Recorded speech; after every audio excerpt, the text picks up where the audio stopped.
Oh man, so we back again, once again on the Undisputed Goat podcast. We back. Y'all missed us last week, but we got you this week. As we always say, if we don't get you on the watch, we gonna definitely get you on that rinse.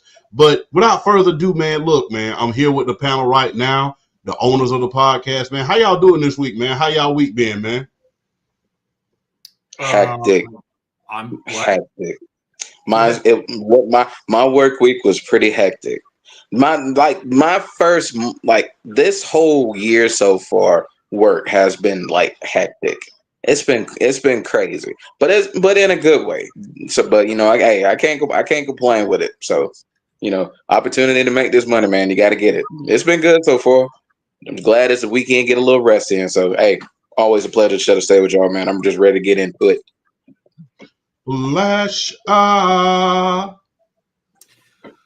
Same. Work week was really hectic. Some of it in a good way, some of it in a bad way. But it's been good. I can't complain. I know I had to take a break from last week's show for personal reasons, but other than that, I'm doing A-okay. I'm alive, I'm breathing, so I'm good. So I gotta ask y'all this question, man, before we get started. Y'all seen that viral video of that dude sticking his head in that damn ice water and doing all them shenanigans, had a little tape on his mouth. Oh, what's that duct tape? What's the name? That Ashley guy? I think it was that duct tape. He jumped into the pool. He jumped in the pool at like 6:50, and then like magically when he landed, it was like 6:55 or 7 o'clock. Yeah, I don't know what that dude was doing. It's like he woke up with the tape over his mouth. Like, dude, is that a Band-Aid or something you got on your lips? No, that's that silly ass mouth taping trend that's been going on for like the last year. It's supposed to like help train you to breathe out of your nose more instead of your mouth, and it's just like. Dude, do you just get a breathe right strip? Like, can we just? Do that old. Remember what Terrible Terry Tate used to do? He used to put the little strip over his nose. Yeah, and then he used to. You can just do that if you want to. I do that when I go to bed because it gets real dry here, like in the winter, and just it helps me breathe better. But like mouth, that dude like that. That dude's going out and doing push-ups at like 4 o'clock in the morning. He's completely dry the whole time. Like he hasn't even done anything. Oh my God. That was like, he's got his little fanny pack across his chest to go to the, oh my God. I was dying. Oh man. Let's not even get into, he used to play football for Alcorn State. I know. Yeah. He scored like 8 touchdowns and not much. Well, it's funny because apparently there was a guy that did business with him that was like his like social media manager for a while, and like he's like he doesn't own any of that. That was all rented and fake. That dude's broke as a joke. Yeah. Hey, like my dad used to say, built like Tarzan, play like Jane. Yeah. Hey, that's how it goes. Shout out to Mr. Watson in the Sports For You podcast, man. So hey, look, always a privilege, a pleasure, and an honor to be joined by the best in the West. And got another person in the chat, PSP, hell of a show last night. Go check that out as well. AI Barack say stay away from the fridge. I stopped eating at 6 o'clock. PSP. I stopped eating. Wait. Did he just fat shame you? No, ain't no fat shame around here. We can take jokes around here. We are not considered. We are not. I'm laughing at the shaming. I'm not getting offended. You know me, but. We know that is not fat shaming. That is that's what we call down south roasting on somebody. You know what I'm talking about?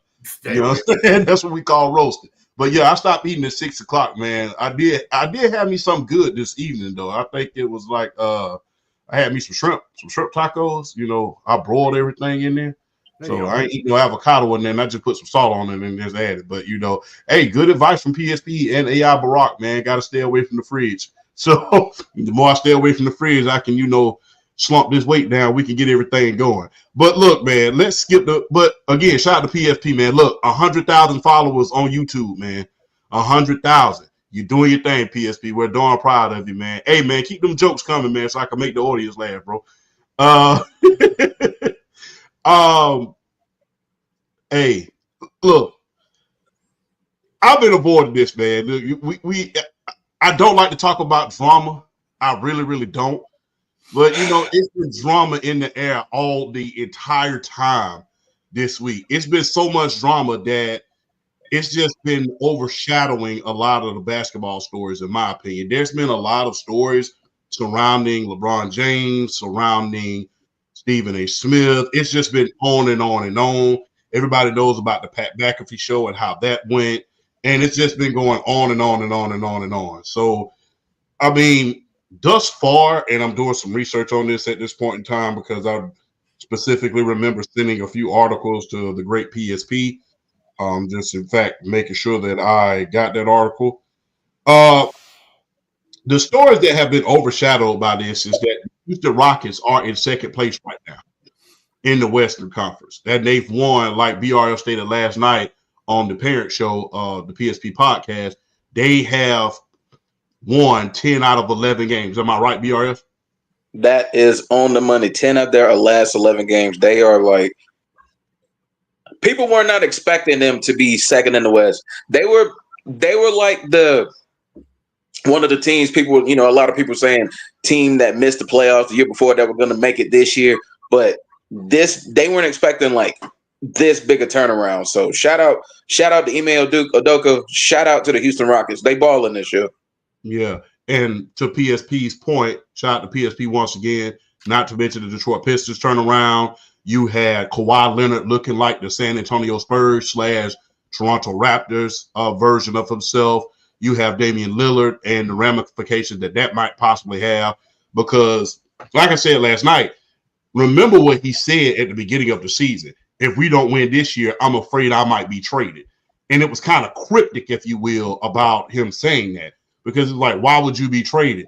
And as you read more into it, it's like, oh, you might actually be traded. So, especially with Doc Rivers being there. And, like I said, I've had my reservations about Doc Rivers. To me, he's the modern day version of Lenny Wilkins. And you being a Hawks fan, BRF, you know why I say that. So, So yeah, that one championship, and he's just been trying to replicate that ever since. So I got to tell y'all this, and we'll start with you, BRF. Is this drama between LeBron James and Stephen A. overshadowing the real stories that's in basketball and basketball stories? Like I stated, Damian Lillard's out, the Detroit Pistons turnaround. You have Kawhi Leonard playing lights out. The Houston Rockets in second place, and the Lakers are in fourth place at this point. They're looking like contenders at this point. And then there's a possibility for them to win, for us to tie the Boston Celtics. And, not to mention SGA and Jokic with the MVP race. Do you think that drama being all over the airwaves is overshadowing that at this point? Absolutely. And I mean, this story could not come at a worse time in the NBA season, because right around this time after the All-Star break is when things really start to heat up. Mm-hmm. And you see the good teams separate themselves from the bad, but then you see these almost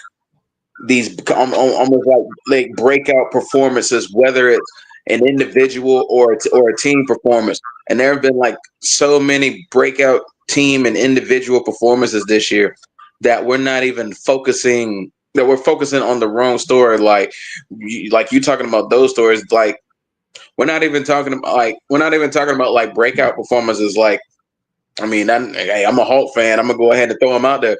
Dyson Daniels can win Defensive Player of the Year this year as a guard.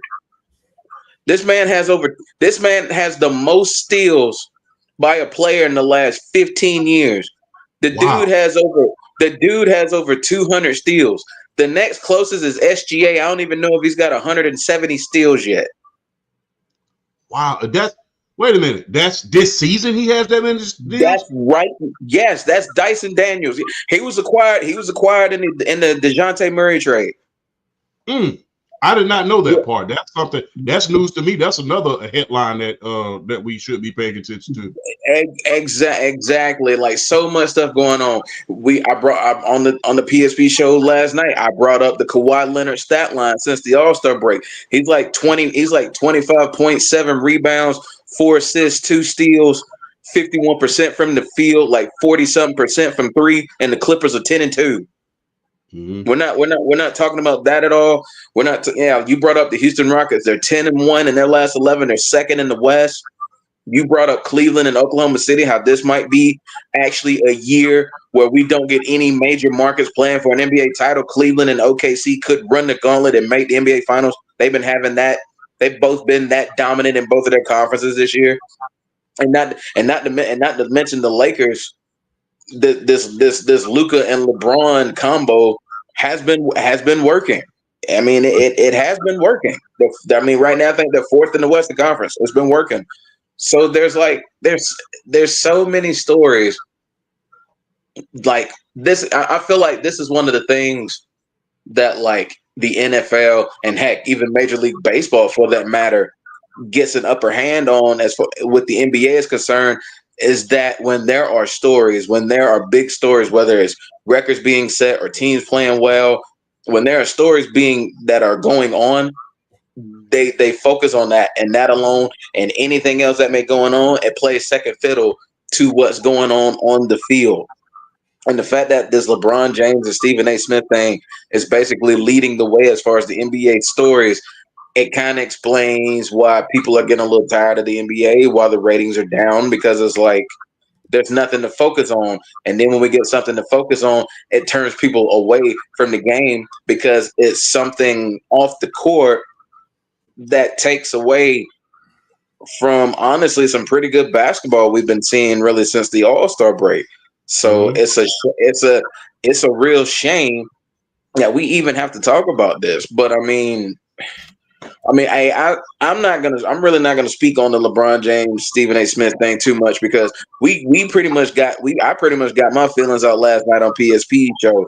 I mean, if you watch the show, you heard what I said. If you haven't watched the show, go peep it. Go check it out, and you'll hear what I have to say on it. Because I'm not really going to speak on it. But yeah, it's unfortunate because the one thing we complain with the NBA as far as not having stories, and now that they got them, but then it's like the dumbest story is taken away from it. Mm-hmm. So it's just a real shame that it's crazy that we even got to talk about this. But then again, it's LeBron James and Stephen A. Smith. I mean, it's going to make headlines and it's going to get talked about. But it's unfortunate that we're not talking about like these standout teams and a lot of these breakout individuals. And it's just and shoot, even the rookie of the year race for that matter is starting to heat up. You got guys like Stephon Castle. You got guys like Zach Ricochet.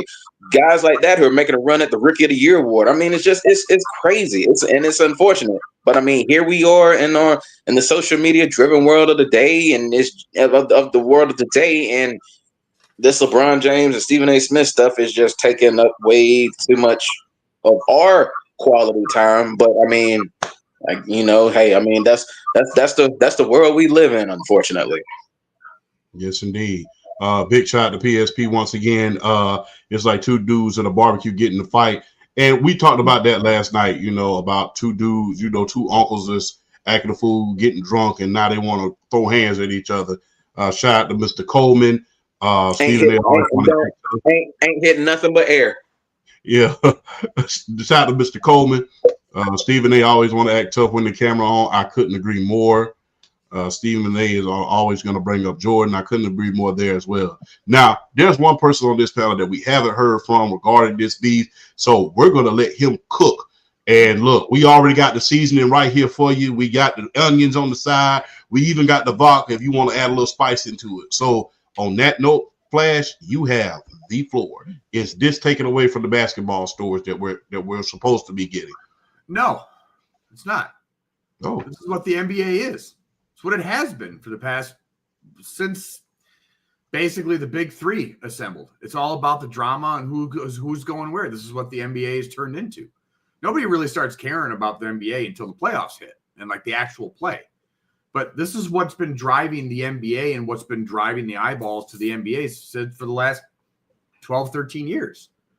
So I don't think it takes away from anything. This is what the league is. Nobody was watching anyways, as bad as that sounds. So nobody was going to see those stories or bring those up. So this is what the NBA has become. It's sad, but it's just true. The NBA has become full of drama queens and media outtakes. And honestly, the most entertaining thing about the NBA is the NBA Tonight Show with Barkley, Shaq, Kenny, and Charles. The NBA, the regular season has just been kind of a joke for a while. And so as much as I don't like to say that as somebody that used to watch games consistently all the time, this is what the NBA has become. When it comes to this feud, I'll just be blunt. They're both just bitches. They are. They both are. LeBron, I'm sorry. I said it a couple weeks ago on the show. Like, you can't have all, look, everybody understands nepotism, and look, Bronny stinks. There's no reason he should be on an NBA squad. Okay. There's just none. G League, sure. NBA squad, no. And if you're going to bring your son into the limelight, then I understand being a parent. I am one. But if you're going to bring your son into that, then you need to teach him how to deal with someone like Stephen A. Smith saying he sucks. You need to let him deal with that. You need to let him be a man. You going on national television or whatever, not national television, but like going and getting in Stephen A. Smith where there's a bunch of cameras around. And don't get me wrong, and this is LeBron James. He knows there was a ton of cameras around. Like, this isn't, he's not a media, he's not unsavvy when it comes to media. Like, he did that on purpose. So, I don't want to hear, he's bad about my son. Well, tell your son to grow up. Like, this is what it is. You're in the NBA. You're a big boy now. So you need to take the criticism along with it. I'm sorry, but like, as a parent, I want to teach my kid to, when they get to be an adult, to teach to learn how to deal with criticism or the things that's going to come her way when she gets older. I don't want to constantly, like, do I want to protect her now as a young kid? Yes. But when she gets to adult, I expect her to protect herself. Like, now when it comes to Stephen A., this is nothing new from Stephen A. This is just right up his alley. This is what he does. Like, he runs his mouth, and some people like it and some people don't. Me personally, sometimes I like it when Stephen A. Smith runs his mouth. Other times I don't. It just depends on the thing that comes out of his mouth. Right now, the conspiracy theorist in me thinks this is drummed up to create NBA drama to get eyeballs on the NBA. You think it's a work? Think it's a work? The NBA has had no eyeballs on them all year long.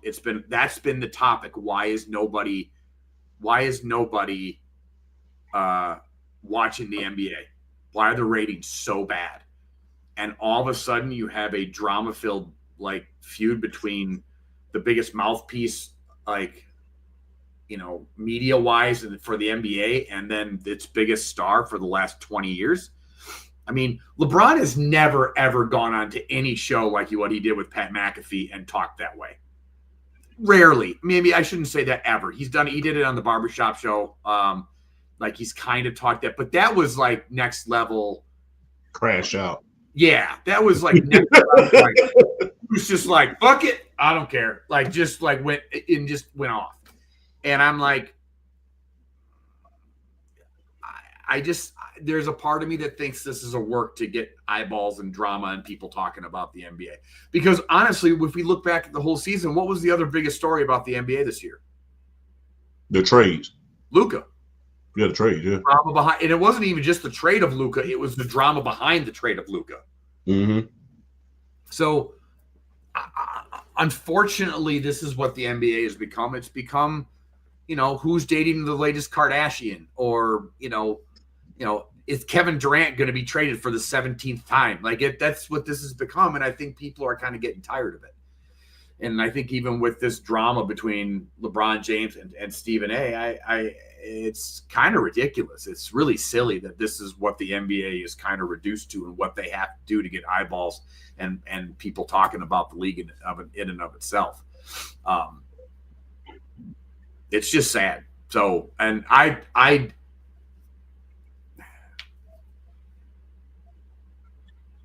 mean, I don't know. I just, and maybe this is the old head in me, and that's fine. But I just look at that. I go back to like my growing up and the players that I grew up watching.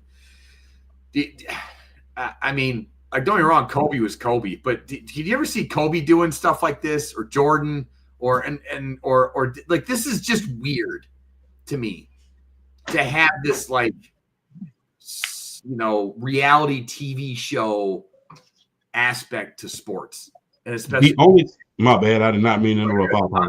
Go ahead. The only time you really seen that with Jordan was when those gambling allegations started coming up.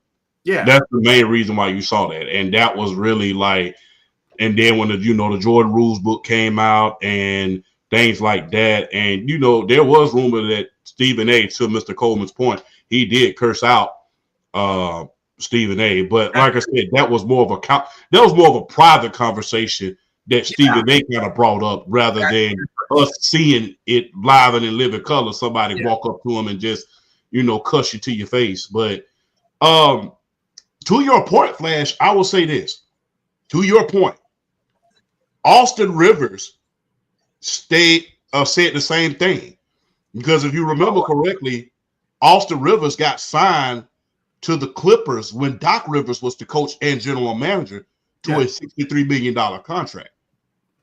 And I remember Austin Rivers saying the same thing. He said, look, when I got signed to my contract, let's just keep it 100. Everybody was hollering nepotism then. My dad couldn't go out there and scream bloody murder and things like that. No. Of course there was criticism behind it, and I got paid, but you got to keep in mind, I was he made a valid point. He said, keep this in mind, I was an all-star. Yeah. When I got signed to that contract. Yeah. Yeah, I was an all-star. I was a former all-star. And so when I got signed to that contract, the first thing everybody said is nepotism and this, right, that. They used that as a reason why me and Chris Paul didn't get along and all kinds of things. Yeah. I mean, and on top of it, the dude was great at Duke. Mm-hmm. It's not like he was, Ronnie at USC was scoring like 5 points a game, 4 points a game. Like, yeah, and then plus he had that. Well, he was also coming off a cardiac arrest too. We got to keep that in mind as well. That's true, but even without the cardiac arrest thing, like the kid's not. Look, did that 17-point game? Did that change your mind even a little bit about it? No. Y'all ain't Look, that was don't get me wrong. It was nice to see, but that was against backups. Let's not do that. And maybe at some point he turns into a serviceable NBA player. Maybe I don't know, but I also am kind of over when it comes to the Stephen A. LeBron thing. Like, LeBron's been bullying people for 20 years now. He's used his cachet and his stardom to bully coaches and bully other players and stuff like that. So, like, honestly, like, I don't like bullies. So, and it's just one of those things where it's just a different type of, maybe it's just a different type of bullying that I don't like. Because Jordan was a bully too in a different way. But I don't know. But when it comes to the Bronny thing, I just it goes to the inmates are running the asylum. And that's something that I've been against forever. It's gotten too far. It's the point that Kevin Garnett brought up like a month or two ago when the Jimmy Butler stuff was going on. He's like, you're going to cost us guaranteed contracts because everybody's acting a fool. And I don't know. It's just a thing. I don't know. The NBA, again, as soon as the playoff starts, all this drama crap will go away for 2 months while the playoffs start, and everybody will love it. And as long as there's good playoffs, there's not a ton of injuries and stuff like that, like, everybody's going to be happy. But right now, it's just pure drama right now. I mean, we're still not. I mean, we're not even talking about you see the Lakers in general. They're the 4 seed right now. And that's not what's being talked about when it comes to the Lakers. It's this drama garbage. So, I don't know. I'm just kind of over it. But yeah, I don't think it's being overshadowed. I just think this is what we're going to talk about until the playoffs. Okay.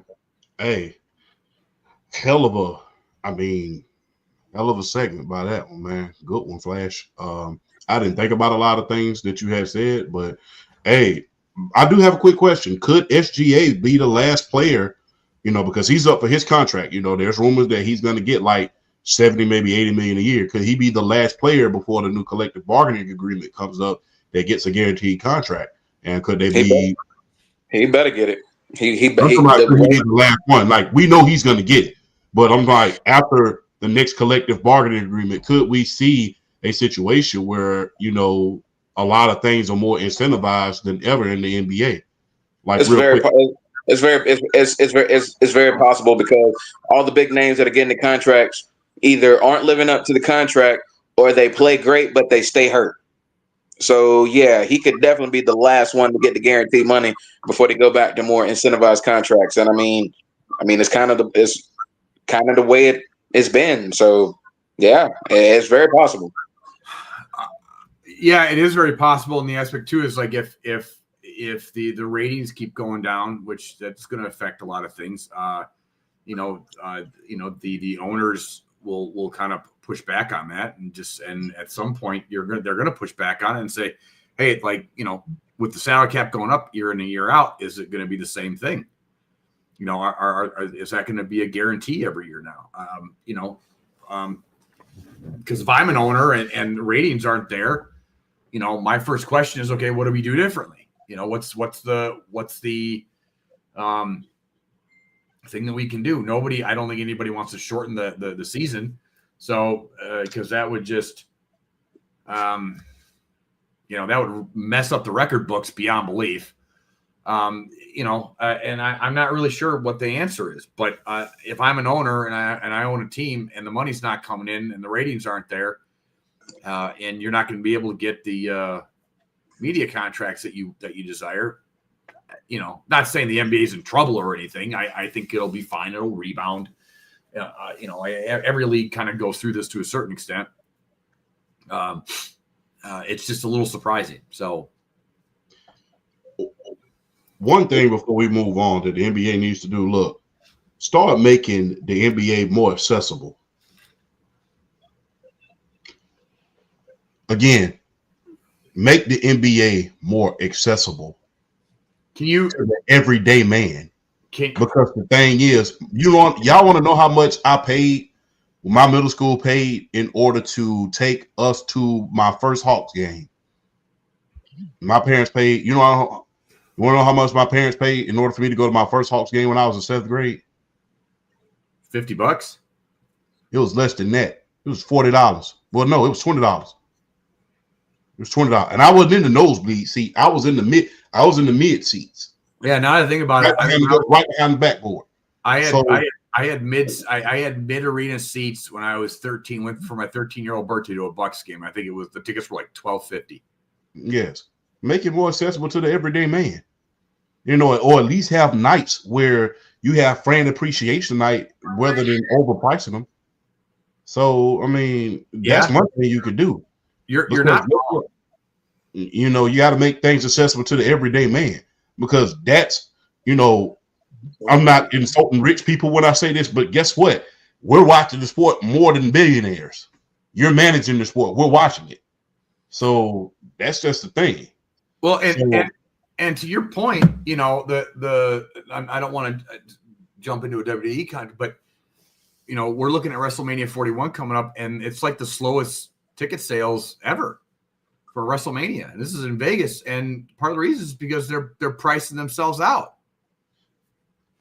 Part of that reason as well is I've been doing a lot of research on TikTok as well. Vegas is not what it used to be either. No, what I was seeing, and neither are these huge cities that were once like powerhouses. I think Atlanta and DC and Houston, they're the last of the real, I would say, because they're still affordable. Last week, as y'all already know, I went to Atlanta and was celebrating a special event, and guess what? I barely spent $300. That's Barely. for a big I'm talking about, Atlanta. Everybody and BRF, this Atlanta can get expensive real fast when you start valet parking. But I barely spent real quick. But with Vegas, there's a lot of conflicts with the hotels. You got there used to be a situation where if you were gambling at their hotel, then your room was comped and things like that. If you look back at the Super Bowl, Super Bowl week is usually a time where Vegas is like packed. March Madness, Vegas is packed. Places like Miami, Miami is not the spring break capital of the world anymore. No college students really went there this year. So there's a lot of things that needs to go on with these cities as well. I understand. Look, y'all gotta look to a lot of you billionaires out there watching. I'm hoping that you listen to me when I say this. Read the room. Ain't nobody got no doggone $1,000 to give you when folks can barely afford rent. Read the room. You watch the news. You watch Bloomberg every single morning. You know what it's like outside right about now. Outside is expensive. When you paying $10 for a coffee at Starbucks, which I just did that earlier today, then guess what? Outside is expensive. So read the room, some of you billionaires out there, man. I went to a Brewers game last year before, and with the company I was working for, and they rented out a suite, and I went to go get a drink. And I ordered a Bloody Mary. Do you know how? And the Bloody Mary was, a small Bloody Mary about this size. Mm-hmm. You know how much that Bloody Mary costs? Just guess. $25. Read the room, guys. It's getting disgusting, dude.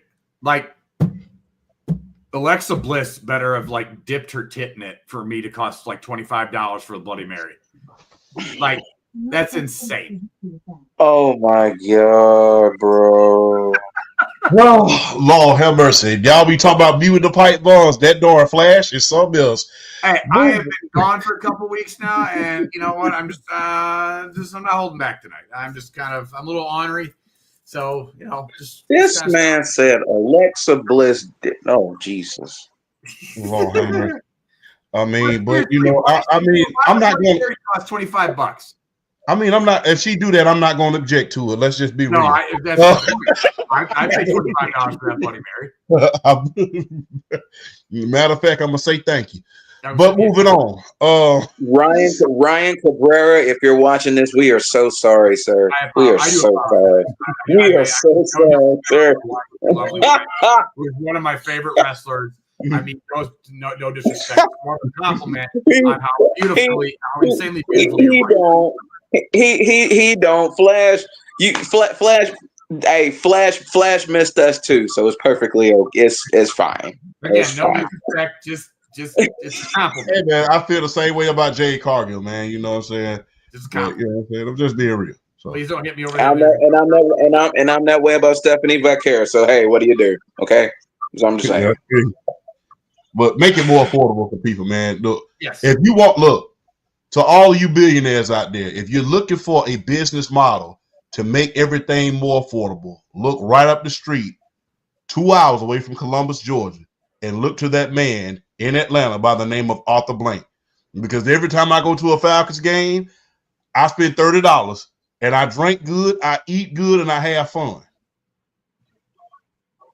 I got to go to one of those. I have not been to one yet. I got to go. This year, I got to go. Last year, look, until Flash get back, we'll start the next segment. Last year, I went to the preseason at a Falcons game. Me and my homeboy, me and my guy Josh, shout out to Josh, we got a whole pizza up there for $12. Really? Yes. The Mercedes-Benz Georgia Dome, everything is affordable. Oh, I know. He is one of the. I know that's one of his biggest things is to not raise concession prices. That's awesome. I paid $3. We was sitting around. We down about 6 bills a piece. We bound about 6 bills a piece, and we ain't spend $30. We ain't even spend $30. It was $3 a bill. So yeah, if you looking for a business model, look, when things are affordable, people want to come back. Yeah. When things are affordable, people want to come back. You're So right.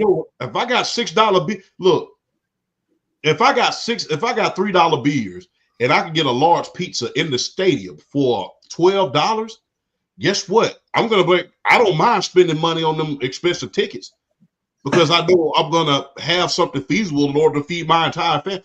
Yeah. Imagine a family of 4 going there. They just spent $1,000.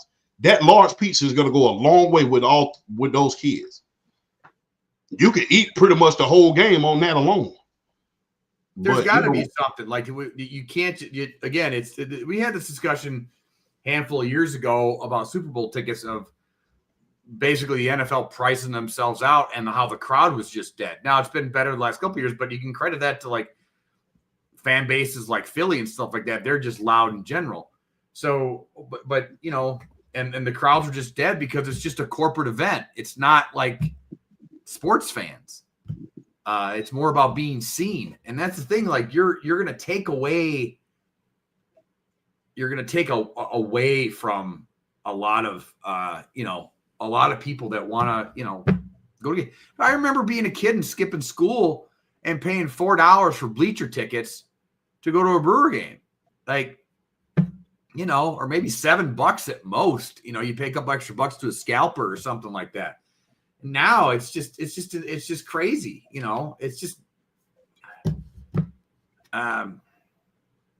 yeah, I don't know. That's something that's got to be done, especially coming off of COVID and the economy we've had.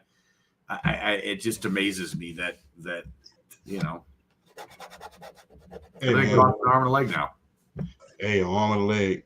Real quick, is this a new chapter in the media versus athletes, or is this just one of those things that we're going to see once every generation? Like we saw it with the whole George situation with him in the media because they was criticizing him and saying a lot of disparaging things about it, especially after the death of his father. Excuse me, I'm stuttering. But is this a new age of the media versus athletes, or is this just a Stephen A. LeBron thing? Real quick, guys. I think it's just, honestly, we've seen it a lot. I personally just think it's a Stephen A. LeBron thing. But I mean, we've seen it with certain media, with certain media, certain individuals in the media, certain guys, we ain't necessarily got to name any names, but I mean, we've seen it. But I think right now, this is it's an unwarranted, unnecessary situation by two grown ass men who just need to really they both on both ends just need to be quiet and keep it pushing because it's unnecessary. And I will bring this point up that I brought up yesterday. It's a shame that they're doing this over the number 55 overall pick of the 2024 NBA draft. I mean, come on. It's a shame.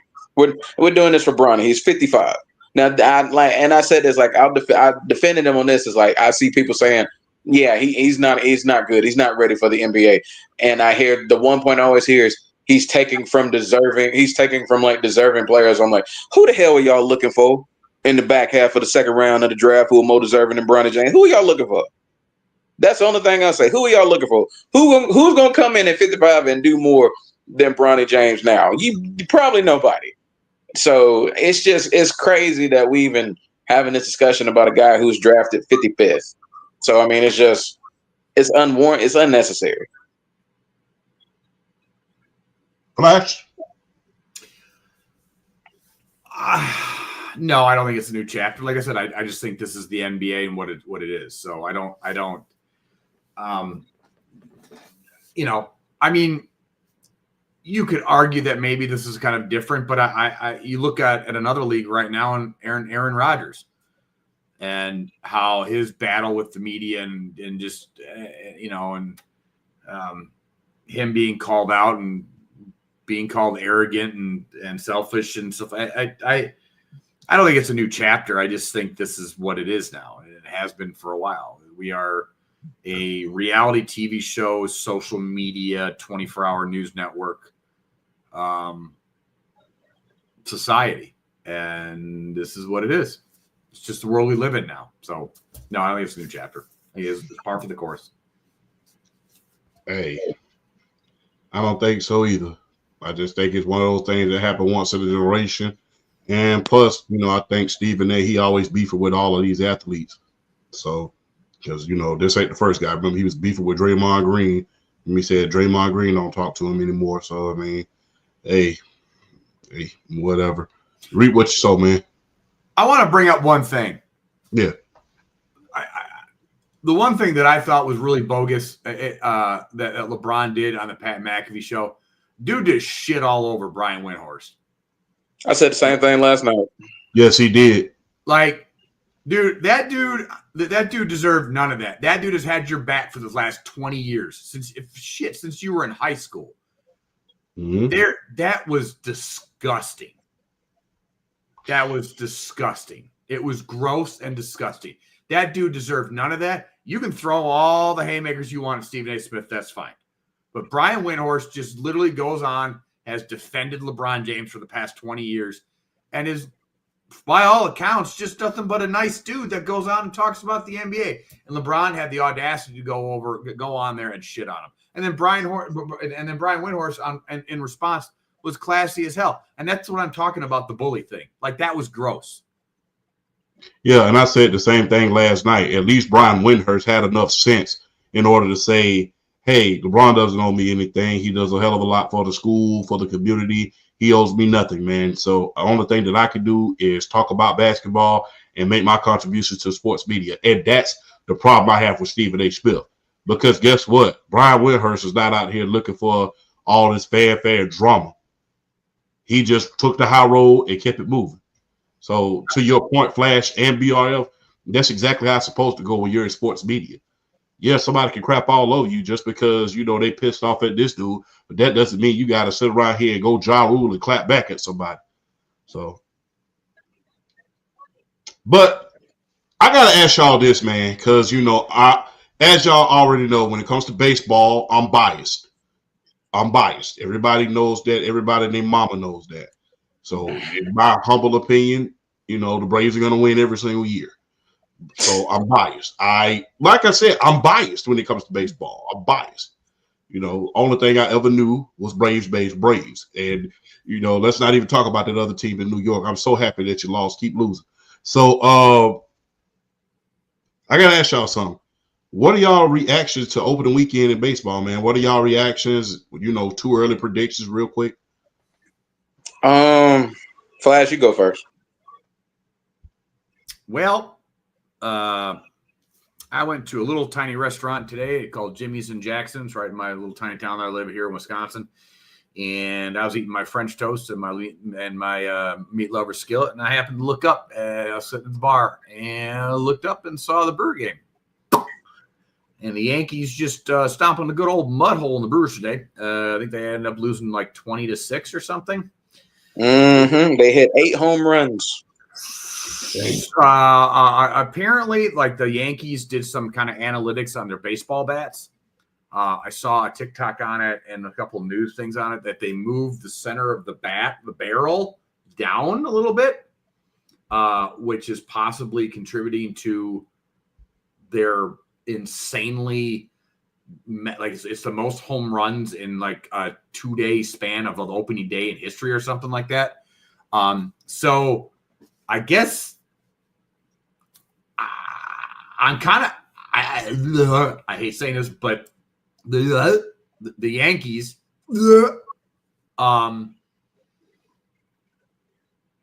just, man, they look smart. I think it's genius. They played within the rules, and them bats look nasty. And that looks bad. If that's going to be a par for the course for the rest of the year, it's going to be a long year in the American League. Yeah, they're gonna get to the ALCS and get bashed again by either the Braves or the Dodgers. It don't matter.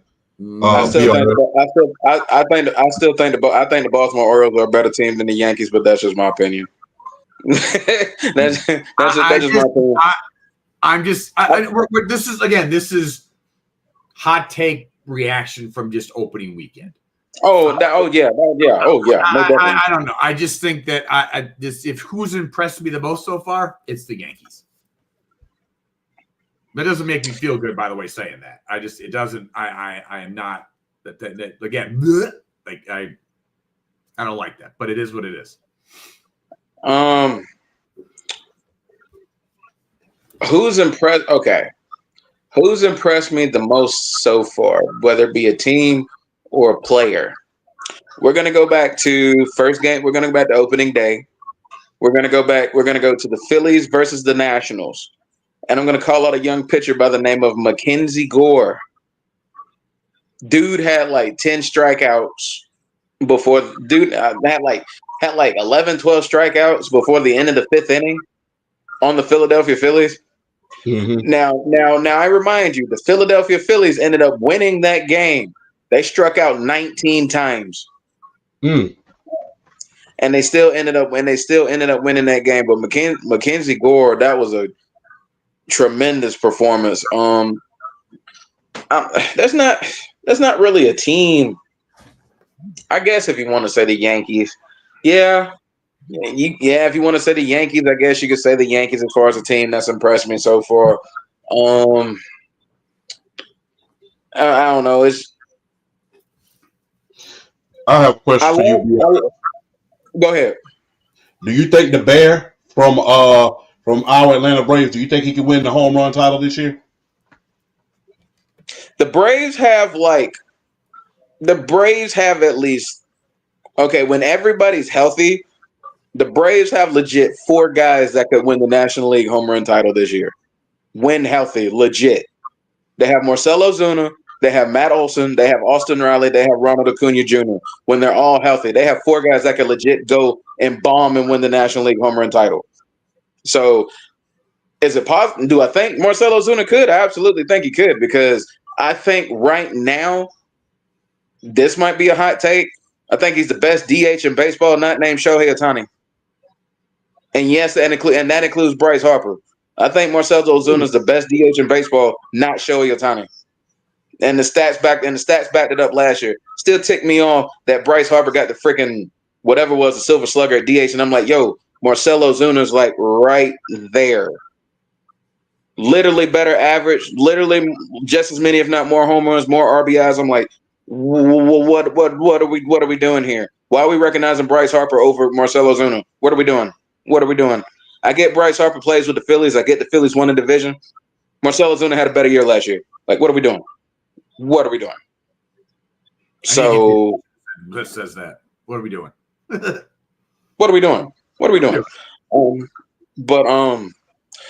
Yeah, I guess from a team perspective, I guess it has right now. It's just got to be the Yankees, just because they're hitting everything pitched to them right now.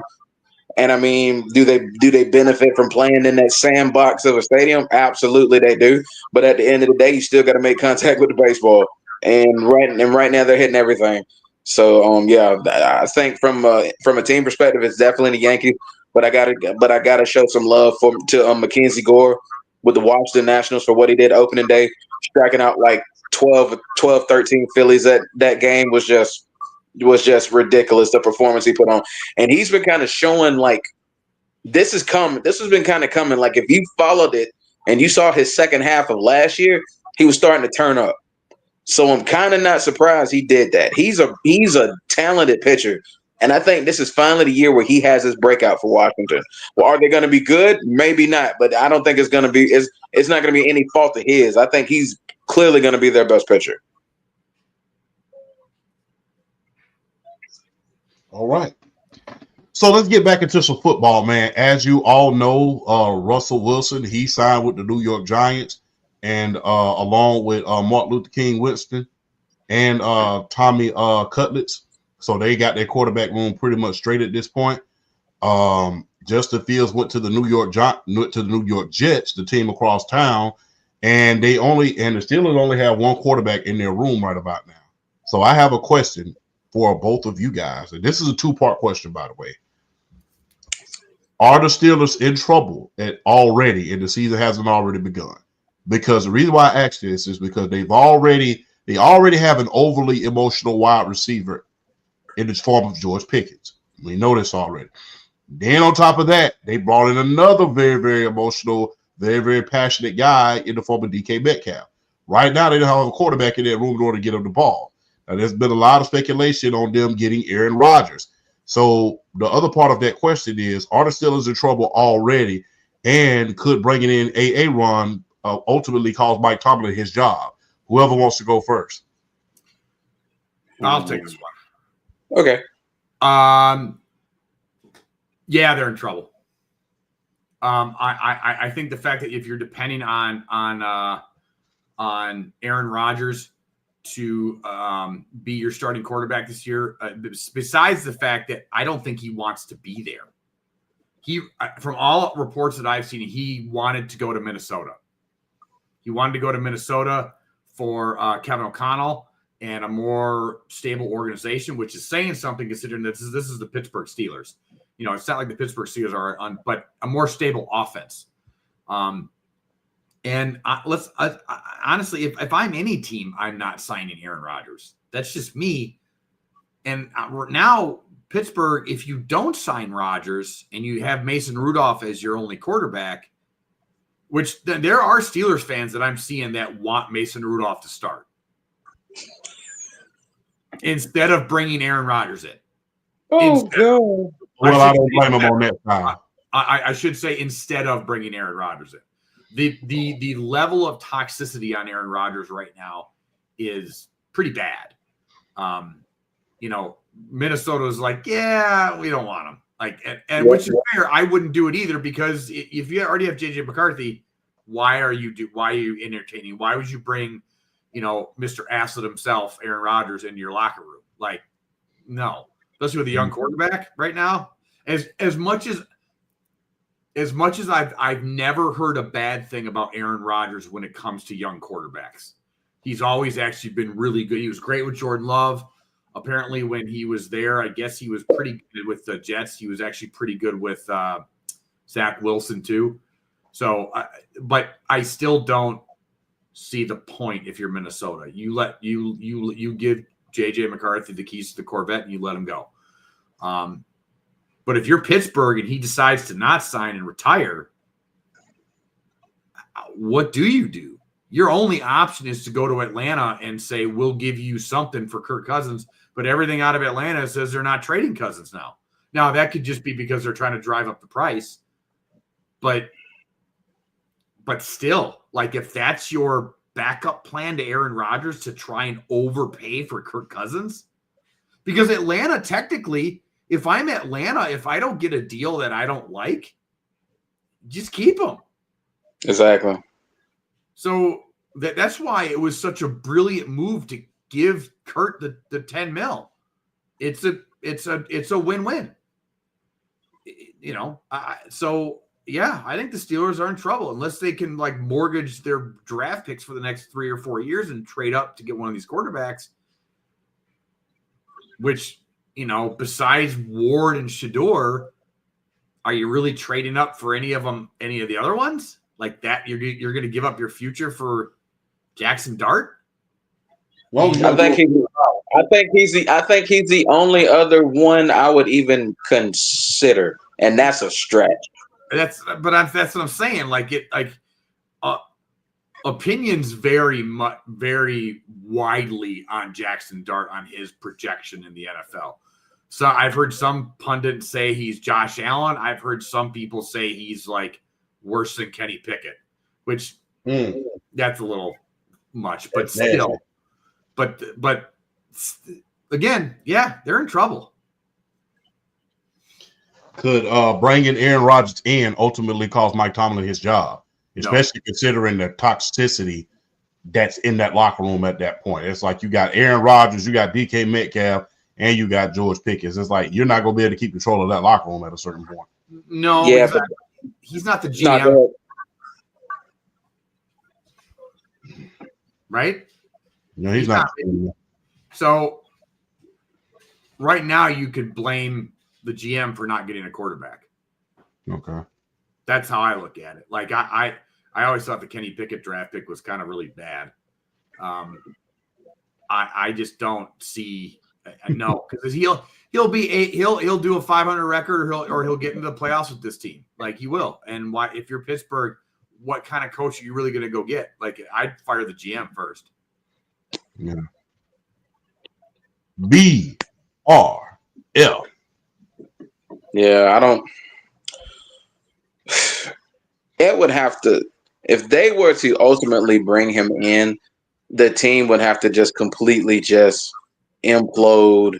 They'd have to go like they not only not may have a winning record, not make the playoffs, but I mean like they'd have to be like 3-14, like 3-14, 4-13 bad.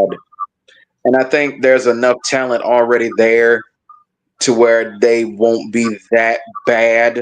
There's enough talent there. The team would have to like completely implode if they brought Aaron Rodgers in for it to ultimately cost Mike Tomlin his job, because then you can just say, oh, he completely lost the locker room. Yep, time to get him out. You can go that route with it. But yeah, this is definitely a general manager type situation, like not fully reloading this squad to get ready to possibly, compete for the AFC North again. And just, yeah, I don't think this will ultimately cost him his job. But like I said, the team would have to completely just fall to the wayside for Mike Tomlin to lose his job. Let me play devil's advocate a little bit, BRF, and let me ask you a question. And I know I just kind of put it out there that I would fire the GM before Tomlin. Tomlin is, or the GM, and I'm forgetting who the GM currently is right now in Pittsburgh, but he's put together a squad. They just don't have. He's got good. He's got talent in Pittsburgh. He's got talent. He's got talent. Like, it's just the lack of a quarterback. So I don't really know what you do. I don't know, because it's, I mean, they're always picking in the teens or the 20s. Well, I mean, look, like I said before, TJ Watt is on a contract year. He's about to be in his 30s. No team in NFL history has drafted linebackers the way that the Pittsburgh Steelers have done. Yeah. Well, like I keep telling people keep giving me a lot of flack on TikTok, but we thought for sure that they would never be able to replace Kevin Green and Greg Lloyd. We just knew there's no way. I mean, they had one of the best linebacker trios in the 90s all four of their linebackers were eventually Pro Bowlers. You had Chad Brown, Levon Kirkland, Greg Lloyd, Kevin Green. We thought we'd never be able to replace those guys. What happens within the next couple of years in the 2000s? They end up with Larry Foote, Kendrell Bell, Joey Porter, and Jason Gilden. Jason Gilden, in fact, broke the sack record for the Pittsburgh Steelers at one point. Then what happens after that? We think they can't replace those guys. Okay, Larry Foote comes in, Lamar Woodley comes in, Lawrence Timmons comes in. Then you have the menacing yet talented James Harrison. Yeah. Then we move on from there. Then you have TJ Watt, Alonzo, I think his name is Highsmith. Then you have Alex Highsmith. Then, before he went down with a career-ending injuries, he had Ryan Shazier. So they've drafted linebackers back, and let's not even go back to the 70s. They drafted Andy Russell. They drafted Jack Ham, Jack Lambert, one of the best linebacker trios in history of the NFL. We thought they could never replace certain guys, but yet they were able to get them. They were able to get rid of them and thrive. So if I'm Pittsburgh, look, I don't have a quarterback. I'm calling up the Los Angeles Chargers or the Arizona Cardinals and saying, look, I got TJ Watt, a first and a third. Let me get that quarterback up at you. Wait, so you're talking about them trading for like Kyler Murray? Kyler Murray or either Justin Herbert. Murray's going to go anywhere. Why? If you're Arizona, why are you trading Kyler Murray? I mean, it's a stretch, but guess what? I'm just asking. Look, would you entertain it? TJ Watt's a first and a third for your quarterback. hear me out. Hear me out. Yeah. If you're Pittsburgh, you just had a bunch of there's a team that just got rid of a bunch of free agents. They're trying to rebuild. Their quarterback is due. Let's see. Wait, hold on one second. Before I say something stupid.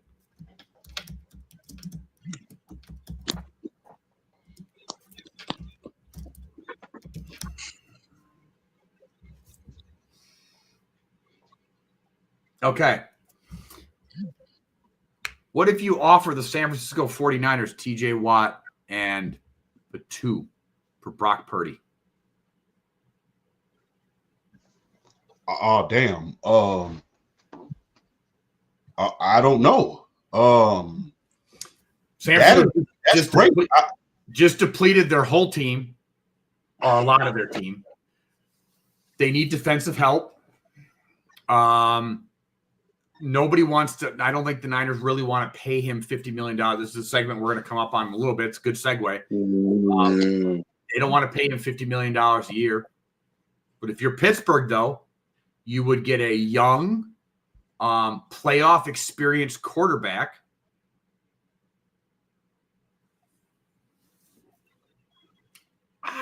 And you have Mike Shanahan, who could then draft his own guy. At TJ Watt and a 2, that's a bargain for a quarterback, especially considering that he's Brock Purdy, though. Yeah, exactly. It's the value with TJ Watt in a second isn't there necessarily to get a Brock Purdy, as opposed to TJ Watt a first and a third for Kyler Murray or Justin Herbert, 2 obviously better quarterbacks than Brock Purdy. If I'm Pittsburgh, I'm not. You're not going to get Kyler Murray. There's no reason Arizona's going to trade Kyler Murray. He's fully healed from the ACL tear. You have a young wide receiver, Marvin Harrison Jr. He actually played pretty well last year. You're not going. You also gave him a big contract extension not long ago. Apparently, he's not playing Call of Duty as much. You're not going to move on from him right now. It's not going to happen. Jim Harbaugh would be stupid to move on from Justin Herbert. As much as I think Justin Herbert is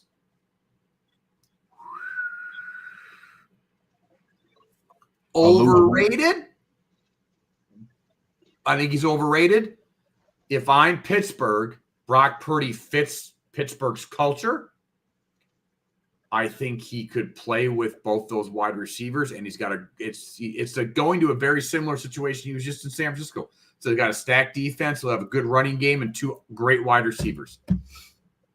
If I'm Pittsburgh and you really want to do something, heck, do you even have to include TJ Watt in that? I don't think you would have to include TJ Watt in that, to be honest with you. Not for Brock Purdy. A second, a third, and a fourth. I go Pittsburgh's picking 21st. I call up John Lynch. I go, I'll give you a 1, a 3, and a 4 for Brock Purdy. You don't get no 1. You get a second, a third, and a fourth. Oh, I think you get I'll give him 21. I'll give him 21. Yeah. I'll give him 21. Yeah. Dude, he's a starting quarterback that's been to an NFC Championship game. He's going to get a first-round draft pick for that. Like, you have to. Not to mention, if I'm San Francisco, I demand that. Because I'll say first, or fourth, and the fifth. I'm not going to give you the first and the second. He said a first, a third, and the fourth. He said a first, a third, and the fourth. Yeah, first, third, and the fourth. I will entertain it. Yeah, and they don't even have a second round pick right now because they traded away for DK Metcalf. Okay, I'll come up with something a little bit better. Okay, I'll give you a first, a fourth, and Dwayne Washington. Sure. If you're San Francisco, do you take that pick?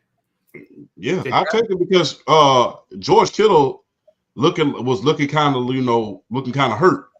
So I think Dwayne Washington, him being 6'7", 250 pounds, I think he do wonders in that offense. I just think right now, I just think if you're the Niners, you got rid of all that talent. Is Brock Purdy really the guy that's going to get you anywhere right now or lift a team up? No. I like Brock Purdy. Don't get me wrong. But he's not that guy. You know, I mean, there's not a lot of guys. Though, that's the guy you go after. There's not a lot of guys who are just. I think the last of the real was, our generation's quarterbacks. I mean, there's only like 4 guys in the NFL. There's only like the 5 guys in the NFL that if you take away talent and you bring them some newbie wide receivers that they can get somewhere, all of those guys undisputed top 5. And that's Patrick, Lamar, Joe Burrow, and Josh Allen. Those are the top 4 guys. So those are the guys that if you take away and it's proven, if you take away their weapons, they can still do some things. But that's an interesting thing. I mean, would you even call up Dallas and ask, hey, we'll give up a first, a third, and a fourth for Dak? Would you do that for Dak? If I'm Cleveland, I'm calling Dallas. Not if you draft Shador at 2. But we don't know. But we don't know that yet. I entertain it at least. If I'm Cleveland, I at least gauge the temperature in the room. I at least do it. PSP, I don't. Why is Arizona making that trade? That's the thing. I don't think. Again, if you're Arizona, I don't see why you make that trade. That's the problem. San Francisco, though. If I'm the Arizona, if you're looking at it from Arizona's perspective, before last season, I would have entertained it. After last season, no chance I'm entertaining it because last season, even though they didn't make the playoffs, Kyler Murray kind of reminded everybody like, hey, when my head is on straight, I can do this. So after last season, I'm not entertaining it at all. No. Plus, he did not have a comparable offensive line. He was running for his life, still making plays out there. Yeah. So I don't. I think that's the problem. I don't think it's the Steelers' problem. I think it's in Arizona that's going to say no. I don't know, man. I think if I'm Pittsburgh, that's the route I go. I go after Brock Purdy hard. I think that's the perfect fit for Brock Purdy, and I think it's the perfect fit for Pittsburgh because I don't think Kirk Cousins is the guy. He's going to. It wouldn't shock me after the draft. Kirk Cousins is the one that goes to Cleveland. Wouldn't shock me though. Quick 2-minute pipe bomb. 2 minutes. So the USC Trojans have just advanced to the Elite 8 on the women's side, and they did it without their superstar Juju. They play UConn next week. If they beat UConn, and that's a huge if. I don't think they're going to beat them. I don't think they beat UConn without Juju. Yeah. And I was about to ask you, if they beat UConn, which I doubt they will, do you see a lot of people saying, well, the only reason she succeeded because she had a lot of talent around? No, because No. It's a good question. It's a good question. It's a really good question. But Juju Watkins is still head and shoulders above all the other talent on that USC Trojan roster. She is still the best. She is still the best player on that team. They're loaded, but she's the biggest bullet. So yeah, if they said that, they would just be crazy. I don't know as much about college basketball, women's college basketball and women's basketball as you guys do in general, but Juju's on the level of like Caitlin Clark talent wise. Mm-hmm. So that's like her skill set, I should say, is on that level. So no, I don't think there's I think she still goes number 1 overall with the injury. Yeah. I think honestly, I agree with that. I still think she does too. Yeah, why? If you're a WNBA team, like, dude, I'm chomping at the bit for that. Like, it'd be silly not to. Hey, she still has 1 more year left, I think. Well, 2 more left. She's just a sophomore. And hey, we're praying for you, Juju. A minor setback is just a setup for a comeback. And but I can tell you this, man. I would love to see her go to the Las Vegas Aces.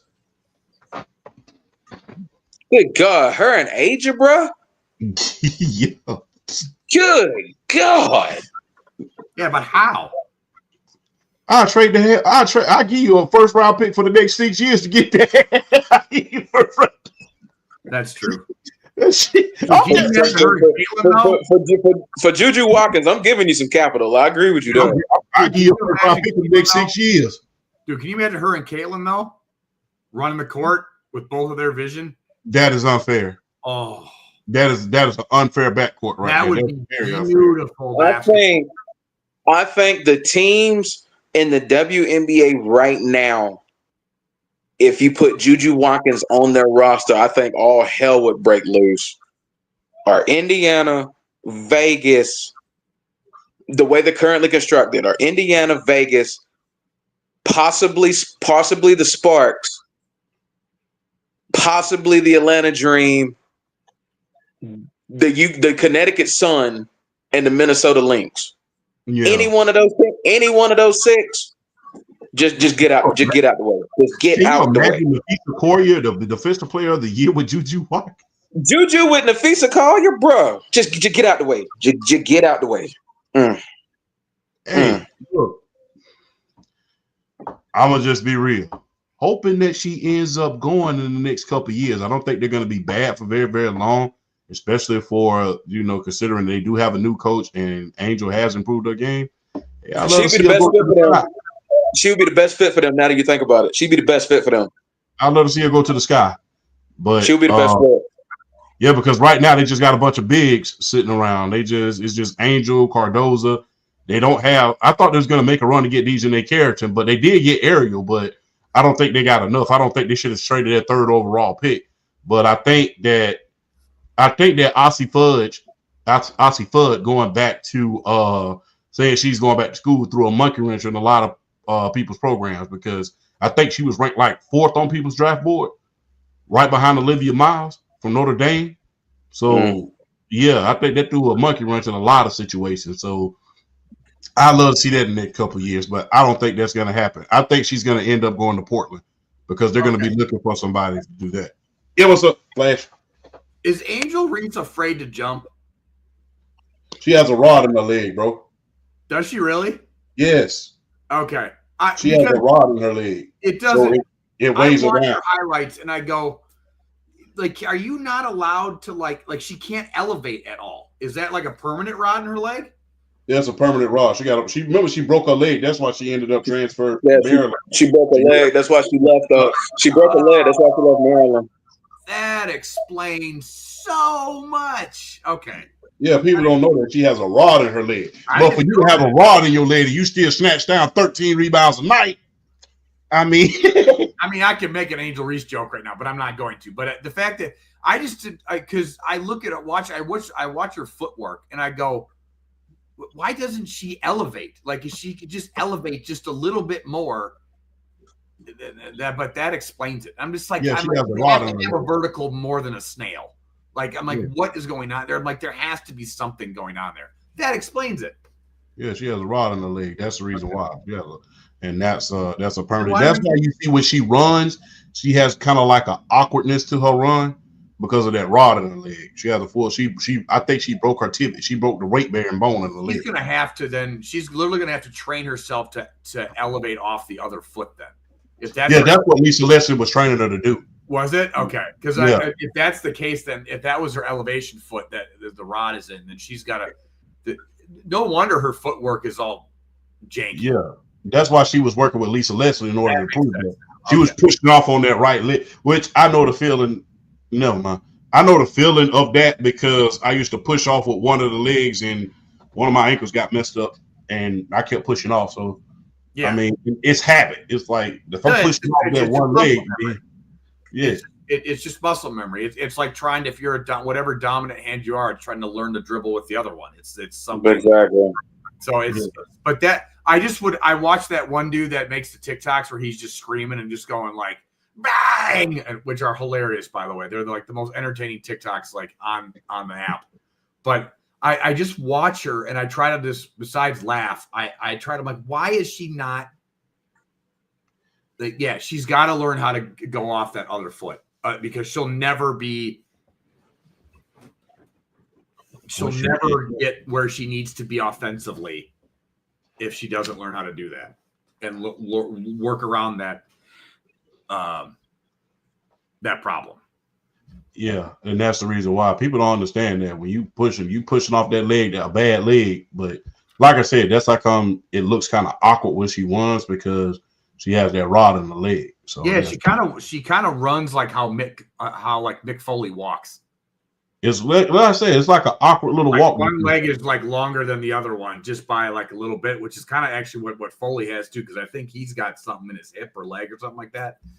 I mean, I'm surprised his whole body he kind of got more metal than him to determine it.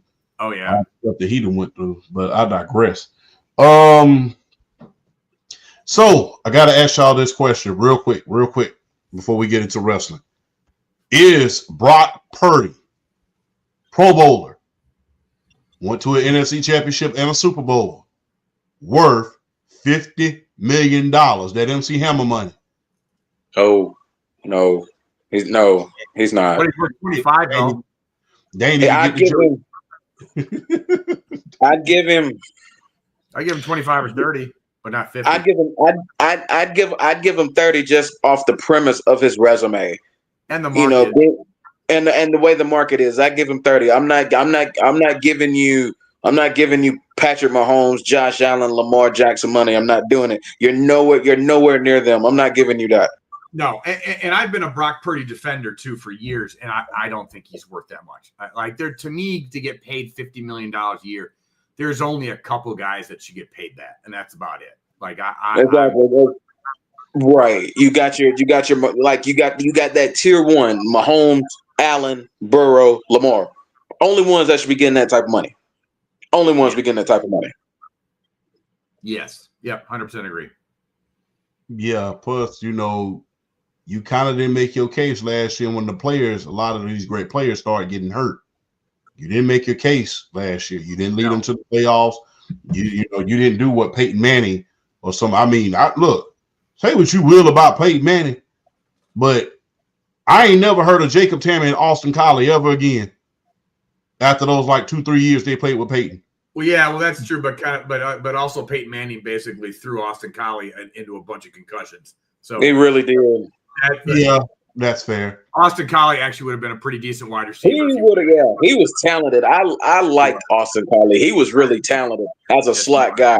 And Peyton Manning just medicine balled him straight into concussions. Dude.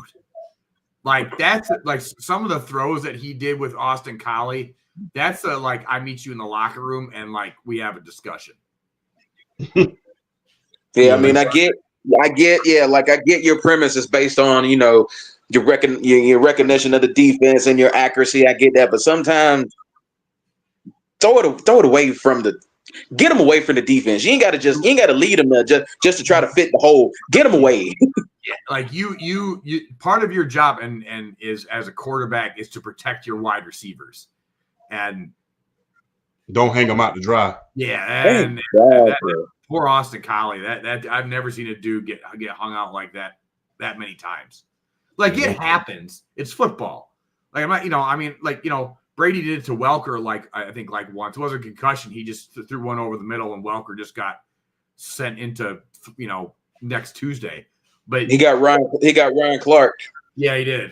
So that it happens. But poor Austin Collie. That dude just got. Ugh. Click clack. Click clacked. Exactly. Let's get into some wrestling, man. So as we know, the road to WrestleMania is here. And we had one impressive heel turn when it came to Naomi. So, Naomi, she has to proceed with caution signs on her. It is looking good and everything. We saw it on the promo for the wrestling promo that we all created for the advertisement today. The ring outfits is looking good. How are y'all perceiving this at this point? Is this a good look? Is this something that she need a revamped image and everything to get away from the glow look and things like that? How y'all feeling about this new heel turn? It's the best thing that could have happened to her. It really is. It's the best thing that could have happened to her. I was talking to y'all before the show came on. I saw that promo she cut on SmackDown last night. That's some of her best promo work in a long time. Because a lot of times when you're the heel, you kind of have the shackles taken off. And it's like you're allowed to do your own thing, kind of speak your mind a little more, because your ultimate goal is to piss the fans off. That's your ultimate goal. You have to get under their skin.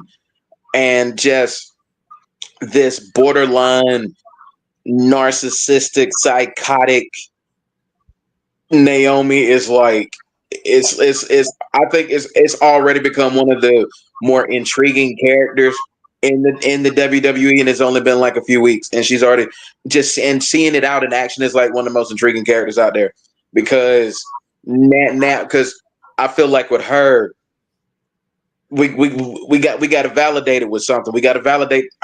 This is one of those characters you got to validate with a championship at some point, and it'll be like that Women's United States Championship. I think she's got to get it at some point. She at least that she got to get that at some point.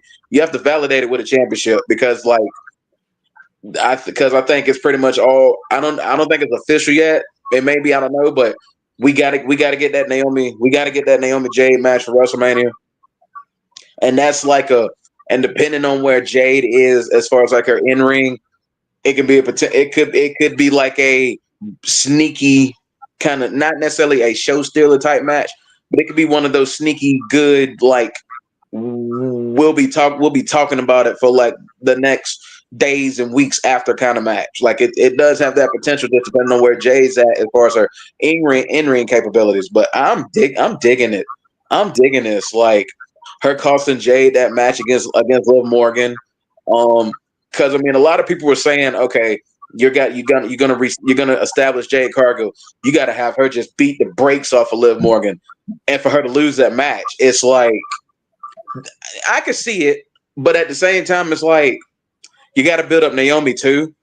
And I'm liking where they're going with her. So I think she's already one of the better characters in the WWE right now already. And you can't bury Liv right now. Like that's not something you do to Liv. Like that like Liv is their. I mean, again, I'll say this to 2024 and to 2025. Like Liv has been one of the most entertaining, best things about the WWE for the last year. So you're not going to bury like you want Jade to come out and like wreck shop, but dude, Naomi costing her that match drives Jade's character more. It does more character development for Jade than it does just to come out and have a squash match. Mm-hmm. So I love it. I've been saying that Naomi's needed. Even my daughter, who's 7 years old, is like, anytime she sees Naomi come out, even like when we were at SmackDown, she's like, she's boring. Just because she's a funkadactyl. That's what she's been for the last however many years. And it's like, okay, great. You do glow sticks. What is your purpose? What is your thing? And now, like the fact that she's able to turn on the emotion and turn on the tears in these promos, bravo! Like, mwah. It makes you so interesting now. There's something interesting. I don't want to like go make a pizza when Naomi comes out. Now I want to go. Now I want to watch. So I think it's great. I think it's phenomenal. Hey, it's always interesting when characters go from babyface to heel. I mean, we've seen this transition. It's always more interesting. Yeah. We've seen a lot of characters in the history of the WWE elevate themselves by turning heel for a while. And eventually their character is so strong and so respected by the fans, they eventually are baby faces. Hey, look, remember Roman Reigns being booed out of the building. Yeah. He turned heel. Remember The Rock was being booed out of the building. Edge. Before he turned heel. Remember Chris Jericho. Edge was booed in Toronto. Yeah. Yeah. Was booed out of the building before he turned heel. So guys and women turning heel it can be essential for your career. Sometimes you need a reboot. Sometimes you need a repackaging of your career. And like I said, some of the biggest stars in history were heels. Yeah, think about Stone Cold Steve Austin. He wasn't supposed to be a babyface. People don't realize that. He was supposed to be the bad guy. Yeah. He was supposed to be the bad guy. The ringmaster Steve Austin was supposed to be the bad guy. So fans were tired. Fans at the time were tired of those traditional white meat cookie cutter baby faces, and they wanted something different. Well, let's be honest. I mean, heels are more interesting to watch. They just are. Go back, even if you go back to the 80s, like who was more interesting to watch, Hulk Hogan or Jake the Snake Roberts? Easily. And that dude was wicked. Something was wrong with that dude. Something was wrong with that dude. Who was more entertaining to watch, Roddy Piper or Hulk Hogan? Roddy Piper. Especially heel Piper? Oh. Yeah, heel Piper was crazy. Yeah. I mean, villains always drive the market, man. It's like, villains.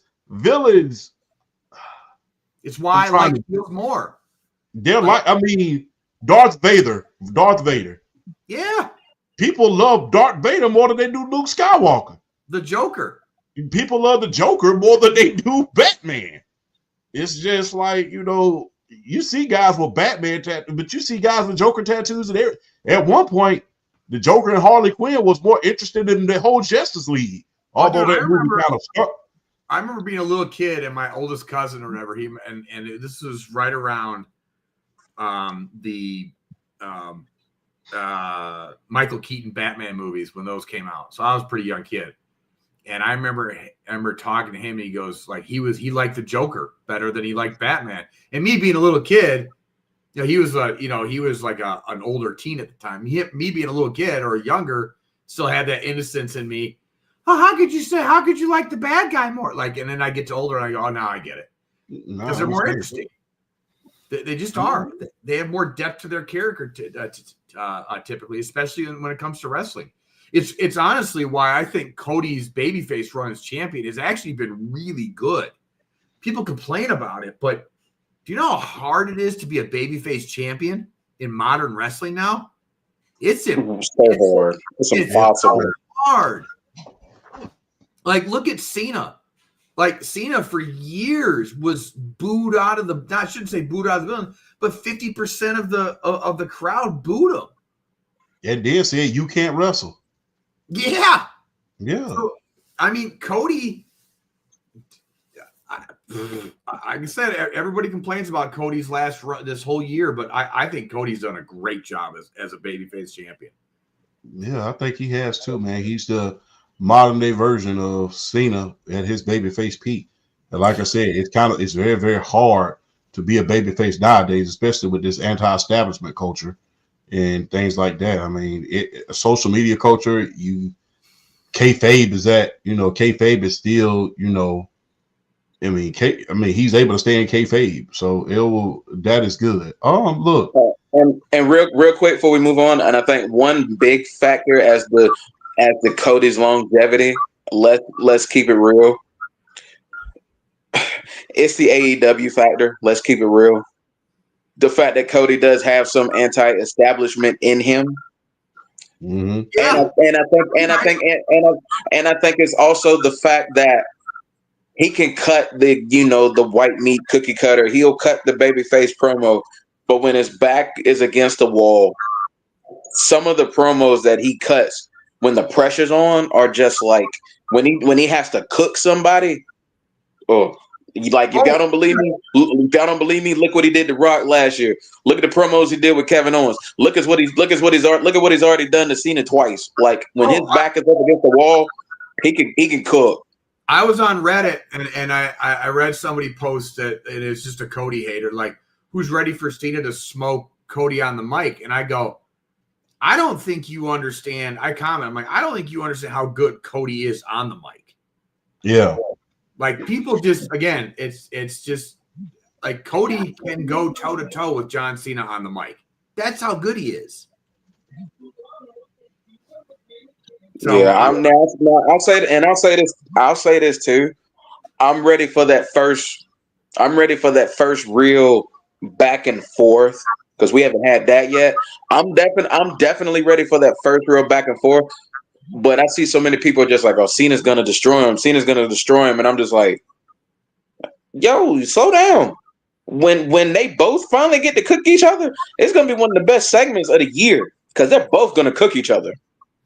It'll make that Roman Cody segment at midfield in Georgia look like nothing.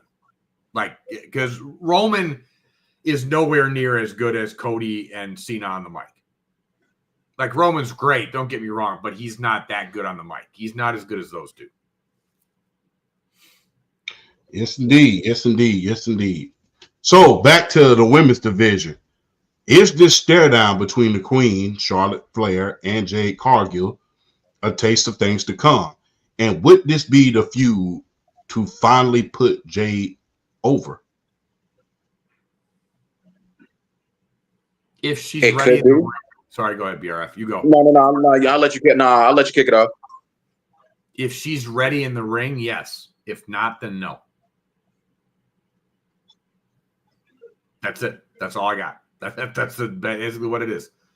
It's really that. And it honestly really is that simple. Flash pretty much hit the nail on the head. If Jade is ready for this could absolutely vault her to super mega stardom. But if she's not ready, this could like blow up like right in her face.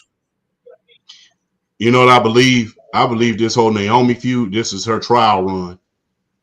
We're going to see what you can do outside of the tag team, and we're going to put you in a feud, a legitimate, pure feud. Because this is like a pure feud. They are going back and forth on Twitter and everything. This is one of those kayfabe. This is a true kayfabe type feud. They're going back and forth on Twitter. You see Naomi commenting on a picture saying you look like hot piss, all types of stuff. It's crazy. You know, her, Bianca, and Jade are going back and forth on Twitter, and you see that all the time. And I'm surprised nobody has, you know, if you follow Bianca and Naomi, they both was in, you know, the Blue Lagoon in Iceland. I'm surprised that, you know, Jade hasn't brought that up yet. You know, I'm very, very surprised. So, man, if the Jade and Naomi feud goes well, the triple threat's coming. Yeah, it is, and I think it's gonna go. I think it's gonna come down to if she's ready. I think this is a trial run to see if you can carry yourself without a tag team, without the star-studdedness of a Bianca Belair. But I think that if Jade is ready, I think that'll be a feud to truly put her over. But I think these next couple of months is like, all right, Jade, this is your trial run to see if you can be that dominant figure that we think you can. So then I got a question then. Yeah. Is the ultimate goal Jade versus Bianca or Naomi versus Bianca? The ultimate goal is still Jade Bianca. The ultimate goal is Jade Bianca. Then Bianca's going to have to turn on Jade. Yeah, agreed. She's going to have to. Then Bianca is basically going to have, again, I still think she's going to side with Naomi at some point. When Jade and Naomi finally have their in-ring stuff, then Bianca will side with her at some point or cost her somehow. I agree with that because there's been kind of small little seeds planted, like Jade in her interviews talking about like she don't trust anybody and stuff like that, and kind of throwing Bianca under the bus and all that. So yeah, the ultimate goal, because I mean they teased it at the Royal Rumble when she debuted. They've been teasing it pretty much the entire time. They teased it at the Royal Rumble. They teased it that I think that battle royal they had on Monday Night Raw a while back. They've been teasing it. So we all know what the end game ultimately is. It's Jade to Bianca, and I definitely think Bianca's gonna have to She going. I think if this goes well and Jade is really like doing the thing, being a babyface, Bianca's got to turn heel side with Naomi, and then boy, then we really gonna see it. Yeah. Let's shift over to the men's side of wrestling. We all love the greatest manager of all time. This is just my opinion. Paul Heyman. You can say it's Bobby the Brain Heenan or Jimmy Hart. In my humble opinion, it's Paul Heyman. So I have to ask y'all this, man. We all saw the promo last night between CM Punk, Seth Rollins, and Roman Reigns. And we know for a fact that Paul Heyman is known for double crossing. You saw it with Brock Lesnar. You saw it with The Big Show. You saw it with Kurt Angle. So I have to ask y'all, and this is y'all segment. I'm going to let y'all cook. We got time today. Will the Wiseman Paul Heyman betray Roman and CM Punk, then manage Seth Rollins? Y'all have the floor. Cook this meal. BRF, go. Man, let me tell you. Something was revealed on IG that kind of got this ball. I mean, they're speculating it, but something. Seth Rollins basically said, I got 6 years left in me. I'm retiring when I'm 45. Paul Heyman is like when it comes to having a guy become a world champion and have like that longevity to have that really good run, Paul Heyman is usually that catalyst. It wouldn't shock me if they did this. I don't know. I'm not sure if they're going to do it. But honestly, if they went the route of having Paul cost CM Punk and Roman Reigns and joining Seth, it would definitely be a new dynamic. But it would also be kind of, it would almost be like if Seth Rollins couldn't add any more layers to his character, this would be like a whole new layer, like an entire new layer. Because now it's like, I don't know, man. It's like, because, I mean, we've seen the diabolical side of Seth. We've seen the psychotic side of Seth. I mean, and of course, we've seen the babyface side, the heroic side. We've seen it. But this would be like a new wrinkle. And it's just like, it would be something different, but it would be something interesting. I don't know. I don't know if he's going to turn, just from the standpoint he still owes CM Punk that favor. So I don't know if they're going to do it just yet. Because I love the fact that they left SmackDown on that cliffhanger. Like, thank you for giving me the WrestleMania main event. No, this is not the favor he owes me. I love that cliffhanger. I don't think they turned him yet with that still being out there. I don't think they turned him yet. But I think it could come depending on how, I don't know. It's hard to predict. This was hard to predict.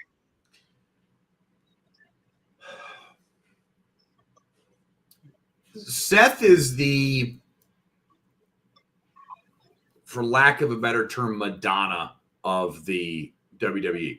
Just reinvents himself as the years go on. Like every 5 to 6 years or so, just kind of changes up the thing.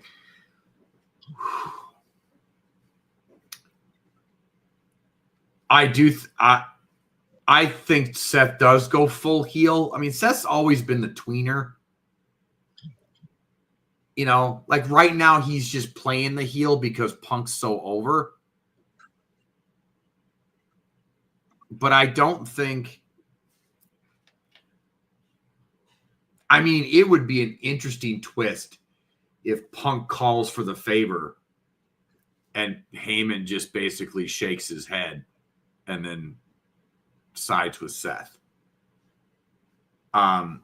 The thing is Heyman doesn't really get involved physically. Right. So how would you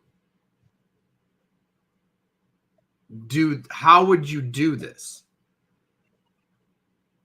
That's kind of my issue with it, is how would you have him, how would he cost Roman and Punk the match? Like there would have to be like there'd have to be a stipulation already involved where Heyman could cost them the match but not get physically involved. Well, I mean, triple threat matches are already no DQ. So the accidental weapon slip into the ring. Yeah. No, that it's got to be more emotional than that. True. Paul Heyman is known for showing his emotions.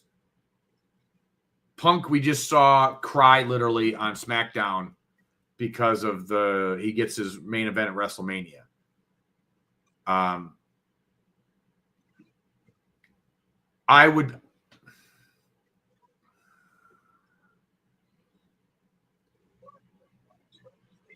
It's so weird. None of these guys need Heyman anymore. They don't. But honestly, they don't. But at the same time, though, I feel like with Heyman being so emotionally attached in this storyline, he's gonna have to get physical. He's gonna have to low blow somebody. He's got to. He's got to. You know what I think what I think it could be similar to is when Paul Bearer turned on Undertaker. Oh, I like that. It's going to be like that. Iron. Yeah, but like, don't get me wrong, Paul Bearer hit him with the urn, but the turn wasn't the physical part because the match, it was the boiler room match at King of the Ring or SummerSlam. Yeah, 1996. And it was literally who was going to take the urn from Paul Heyman. That's how you won the match. And Taker, takes out Mankind at the time or whatever and gets in the ring and just goes like this. And then Paul Heyman didn't give it to him. So how do you, because technically Heyman's going to have to turn on both Roman and Punk at the same time if they're going to do this at Mania. So how would you do that? It's true. I don't know, man. It's hard. I can't. It's hard. It's hard to call an angle to make that work. It's really hard. I got one idea. Who is the guy that we're not thinking of right now that's a Paul Heyman guy? No, they wouldn't bring him back, would they? Who? Brock. How do you turn on Roman and Punk at the same time? You bring Brock back and have him beat the daylights out of both of them.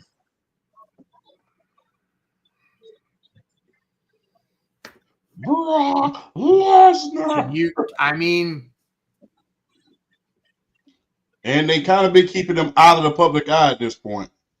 So. Because he's on the internal roster. He's on the internal roster. He is on the alumni, I can just to verify. But he was put back on there. Yeah, so he's on the internal roster. So if they wanted to scoundrel up a storyline and include him in it, they can do it. Yes, they can. Let me look and see right now. Hold up. Let's see, stupid pop-ups.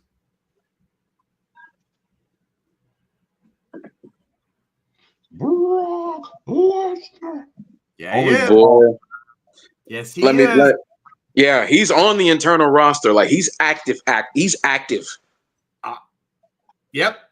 And boy, would that be something? You have Brock Lesnar return and just how about nobody wins that match? And he just comes in and wrecks everybody. Yeah. I think no, what could happen is he wrecks everybody. Paul and Brock leaves, but Seth just magically crawls over and puts his hand on one of the other two. Yes. Yep. Let me tell you something. Brock Lesnar, I think the two Like if you want, I get Brock Lesnar has had all the legal stuff and all that other stuff, but y'all, let's keep it real. If that guitar riff hits, yeah, and his Titantron hits, yeah, that stadium's going to implode. That stadium's going to literally implode if that guitar riff hits. Allegiant. I mean, it would rock it to its core. Can you again? They have to do something. Last year is considered the last 7-8 minutes of whatever of WrestleMania is considered the best 10 minutes of wrestling. Some of the 10 best, arguably the 10 best minutes of wrestling ever. If you're Triple H, you got to try to top that. how do you top that? How do you get there? And if you look at the Brock Lesnar thing in general, it's been a question for, is he going to come back? Well, the legal problems, blah, blah, blah. And it's just been little itty bitty movements here. And, people asked about Triple H, asked Triple H about him. No, Brock's Brock. He's just on his ranch and he's just doing his thing and blah. Because if there was no chance that he would ever come back, they wouldn't even talk about him. They would either not acknowledge him, or they would have come out and said, no, we want nothing to do with Brock Lesnar. Mm-hmm. And then they slowly just randomly on a Friday are like, we'll put him back on the roster. See how people react. It's all about see how people react to this. Oh, okay. Nobody really cared. Okay.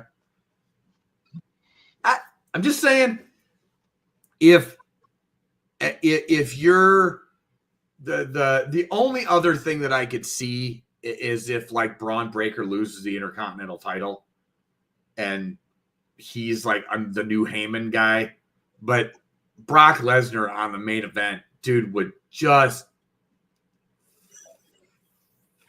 it would send it.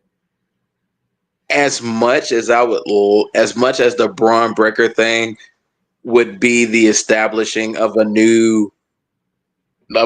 new superstar main eventer, Brock Lesnar would. Oh my gosh! Do you want to talk about shockwaves? I'm telling you, man. Let Brock Lesnar's hit. Let his music hit Saturday night. That Saturday, let it hit. You want to talk about shockwave? I think the two biggest things they could do for WrestleMania: Brock Lesnar Saturday night, Stone Cold Steve Austin Sunday night for the Cody Rhodes Cena match. Lord have mercy. Lord have mercy.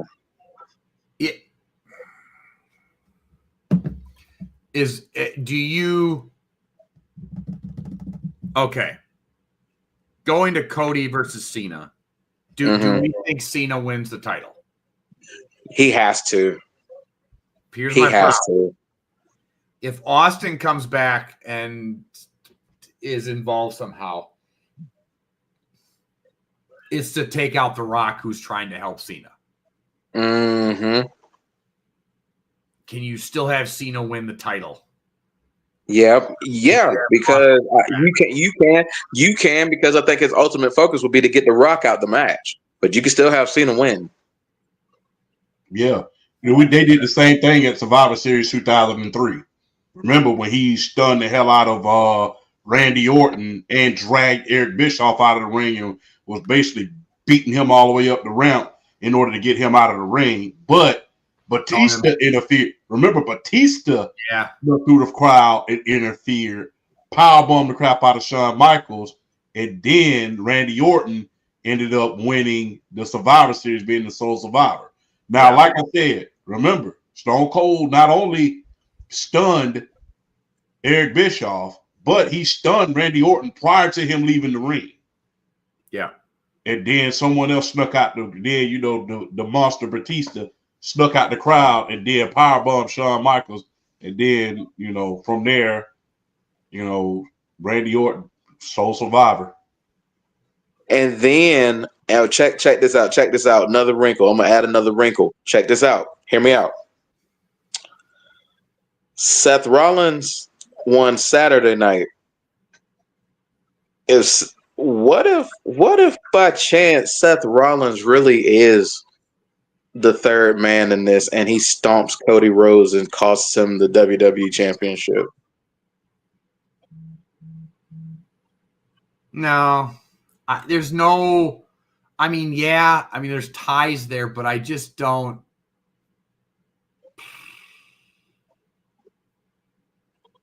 I don't know. He used the STF in the Elimination Chamber.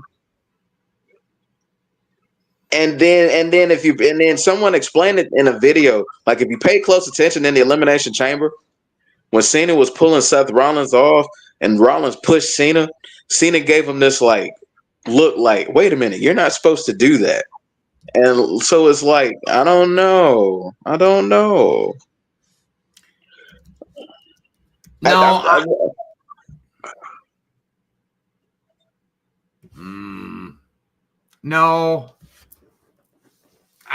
don't know. I'm trying to think of I kind of want Cena to go over clean. They're gonna overbook daylights out this match. Let's just keep it real.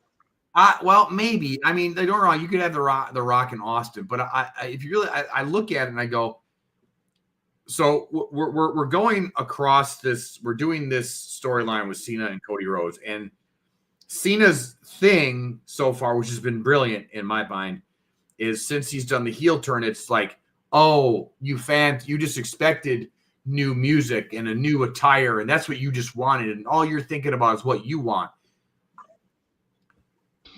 If I'm the WWE, I book him as Super Cena and have him go clean over Cody and not be a heel. That's what people hate. They hated Super Cena. So you have the Austin Rock thing, but you still have him do the Hulk Hogan thing, the 5-knuckle, he'll just do the Hulk Hogan comeback and do the 5-knuckle shuffle and do an AA on Cody, and it's clean and it's over with. Dude, he would get booed out of the effing building. This is what you do if you want Super Cena. If you want Super Cena, you let Cody Rhodes hit the triple crossroads, go for the 1, 2, 3, and he still kicks out. Yeah. Oh yeah. Then you let him do his, his typical the shoulder tackles and the 5-knuckle shuffle and the AA, and then have him win. You go full. Yeah, I get with that. Go full on. If you're gonna go Super Cena, go full on Super Cena. Full on Super Cena. Just basically have it, and it's going to be one AA, not multiple AAs. Yeah, just one AA. Yes, people will riot. It would be. It's not the AA. It is the FU. And it's true. Good point. It is the FU. Stupid boy. Era. I ain't gonna lie though. With this new Netflix era, I would not mind John Cena calling it that again for real though. Even though I know they wouldn't do it. I wouldn't mind him calling it that again. I wouldn't mind it either, but he won't though. He won't. That's what people want, and that's the thing. And that's why it was such a because my one concern with Cena turning heel was all the marks will cheer this. Yep. And they did a brilliant job because I guarantee the discussion backstage was, how do we neutralize that? Well, you don't give them what they want. So you still have Cena come out with the "You Can't See Me" and the little towel and the him looking like Ernest, like Ernest Goes to Camp, just doing his thing, and everything, and you just have him do that. He cuts a promo, but it's not heel Cena promo. It's not like old Mark Wahlberg. I can't think of the Vibrations. Thank you. Yeah, like that. It's not that version of heel Cena where he's cutting promos like that. It's different. But it's still the same. So they did such a great job. I just so great. Just brilliant. It's just going well. I do think Cena has to win. He has to. Is there any chance he loses though? No chance. With Cody Rhodes, there's always a chance Cody wins. There's always a chance. I just feel like the momentum with this, with a turn as big as this, the fact that we're already calling it the second greatest heel turn ever behind Hogan. They validated Hogan by having him win the WCW heavyweight title immediately. I know. You have to do it with Cena. You have to. Hear me out. And you have to overbook it because that's the reason. That's how Hulk Hogan did it. Hear me out. Go ahead. I want to hear him. We've theorized on everybody's theorized on who Cena's last opponents are. I think BBRF said that, and I think quite brilliantly that one. I think it's The Rock. I think it's The Rock. What if The Rock accidentally costs him the title at WrestleMania? It's very possible. It's very possible. I think that's the one way Cody wins, because I feel like this is ultimately going to come down to Cena's opponents slowly picking him away and like trying to bring him back to what he was. And then when he ultimately finds himself again and comes back to being the babyface Cena, it's going to come back around and tie to The Rock being the one that started this whole snowball. So he's got to cut the head of the snake off, and the head of the snake is The Rock. You know, a match we've never gotten. What? Cena versus Stone Cold Steve Austin.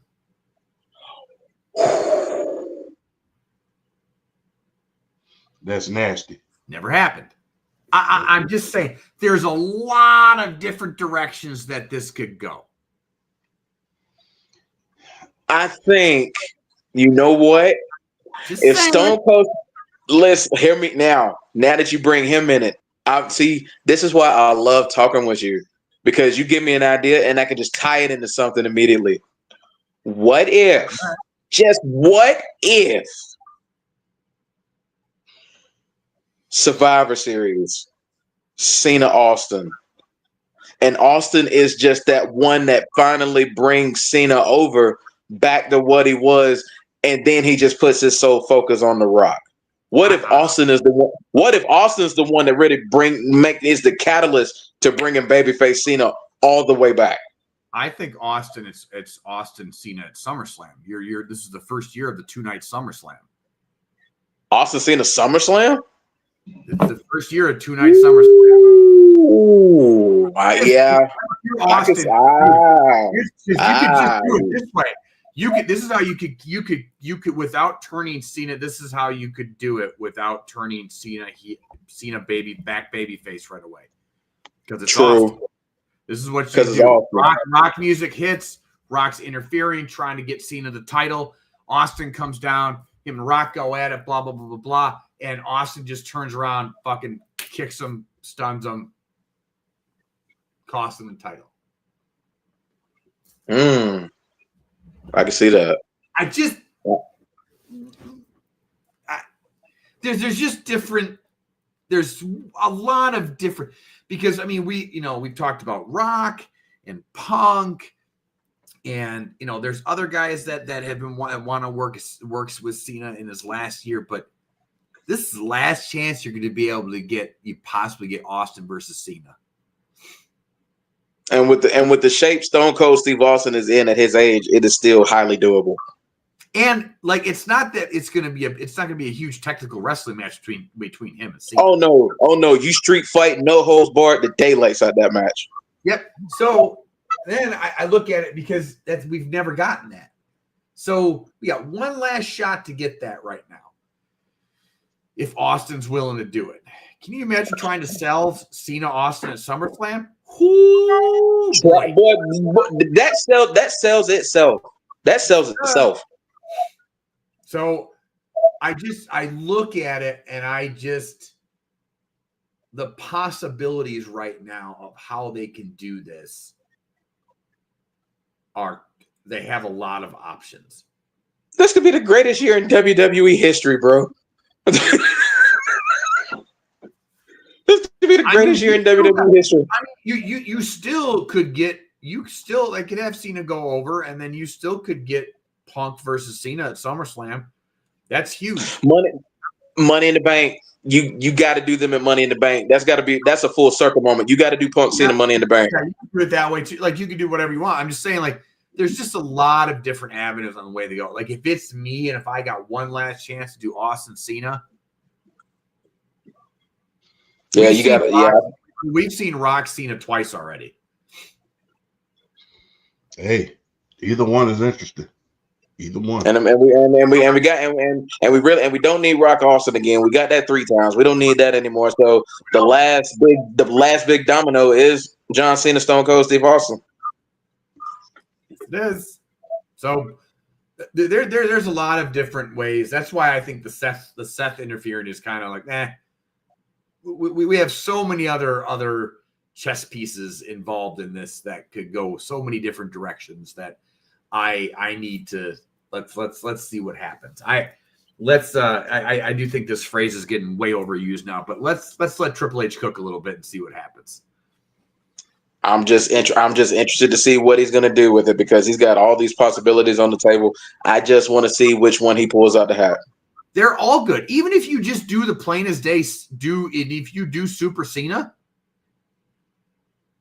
that's an interesting storyline. If you just do, even if The Rock doesn't interfere, let's say it's just literally Cody Cena straight up, and they just do an old school, like the match is good, promos are good, and or like I said, you get up to the match is good enough. I think Cody could, they could tell a good enough story in the ring, and then you just do Super Cena and it's clean.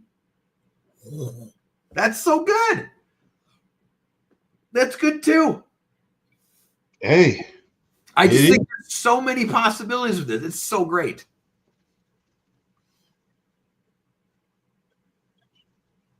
I see. I see. We're at 2 hours. Oh, we good. But Champ is giving his face of approval because he gave us a wrestling segment. That's his face of approval. He know we just cooked again. Yeah. I mean, time ain't anything. They ain't stopped rolling, so we ain't gonna stop talking. So hey, when they take us off the air, that's when we'll stop talking. So it's kind of like WCW. If you take me off the air, then we stop talking. But and hey, even after that, hey, we'll keep it moving. Last but not least, and Flash, this is something that you brought up. So cook this meal. We've cooked the breakfast. We've cooked the dinner. We've ate the soup. We've cooked the lobster. This is dessert. Is NIL truly bringing back college sports? I think it could. I think it's going to affect college basketball the most. Mm-hmm.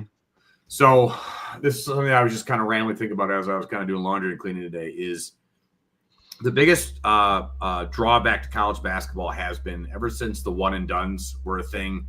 We've never had built up stars in college basketball. The coaches have become the stars. Even though they always were kind of in general, but now we don't have star players that stay for 2 to 4 years at colleges. And now with NIL, the biggest argument against staying in college was, well, what if somebody gets hurt? And money. Now that doesn't matter anymore.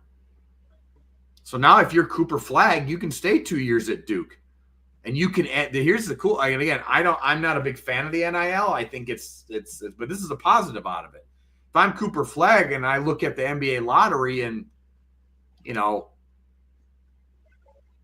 Utah Jazz or whoever, that's not. I'm trying to think of a bad organization like the Utah Jazz or somebody. It gets the number 1 overall pick, and I'm just like, well, I'm just going to go back to Duke and make $10 million for a year. That's a valid point. So now you have a bona fide star in college basketball now. And then you're going to see, and then it's going to have the trickle-down effect. Now you're going to see other players going to go, well, wait a minute.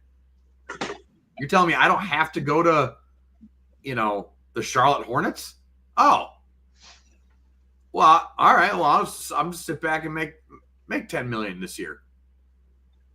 So we might see the resurgence of the college basketball star, and I'm kind of all for it. I think it'll actually make, because the NCAA final, like the NCAA tournament used to be, boy, I can't wait to see Glenn Robinson go against Tim Duncan. I can't wait to see so-and-so. It wasn't the Cinderella stories. Because if you kind of look at this tournament this year, there really wasn't a ton of Cinderella stories this year. It's kind of been like we haven't even talked about the tournament at all.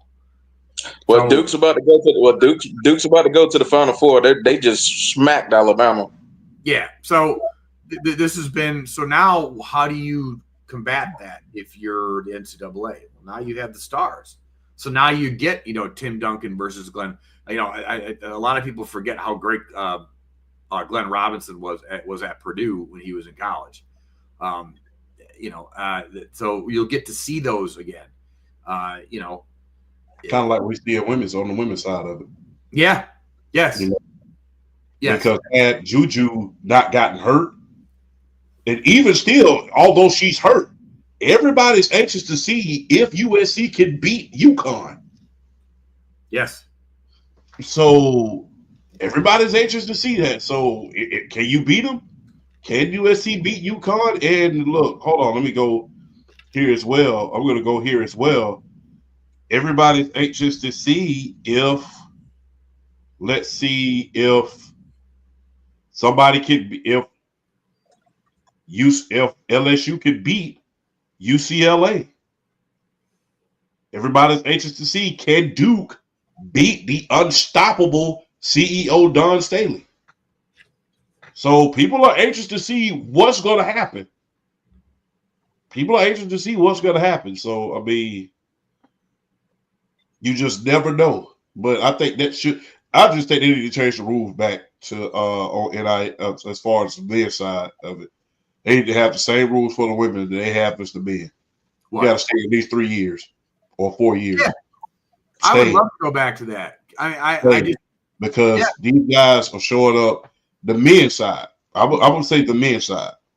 These guys, these young men, they're showing up very, very underdeveloped and underprepared. And although back then we did see a lot of draft busts, those guys, you really had to be horrible back then. Even the guy who did not live up to expectations, like let's say a Cherokee Parks or a Christian Laettner, they ended up at least making 1 or 2 all-star teams. Yeah. But when you think about guys these days, when they bust, it's either bust or boom in the draft. And like I said, they're very underdeveloped and underprepared at a certain point, and that has to stop. It's like you're killing the product in the NBA because you don't have that. Even with the NIL and the transfer portal in the college football, you still have that college to pro pipeline. Yes. Well, it's because they have to stay for 3 years. Yeah, you don't have that in basketball, and that's going to eventually kill the sport. Like, there's no guy, let's keep it all the way 100. There's no guy in the NBA that's coming out of college that you think is going to make an impact and going to push their team to the playoff like Caitlin Clark did with the Indiana Fever. There's not one guy, even with Cooper Flag, including Cooper Flag. There's not one guy that say they got a chance to make the playoff if they get this guy. No. Well, with Cooper Flag, I think there's only one. I think there's only one team that could possibly make a playoff run if they get him, but that's because he would be like the last piece, and that's if they get him, and that's the San Antonio Spurs. I want to see that so bad. I want to see Wemby come back, and I don't know why I want that. I just do. I want to see Cooper Flag with Wemby and Stephon Castle, he's been developing so quickly. He has become a really good player. Dude, to talk about a possible dynasty, if you get Wemby, Cooper Flag, and what's this dude? Is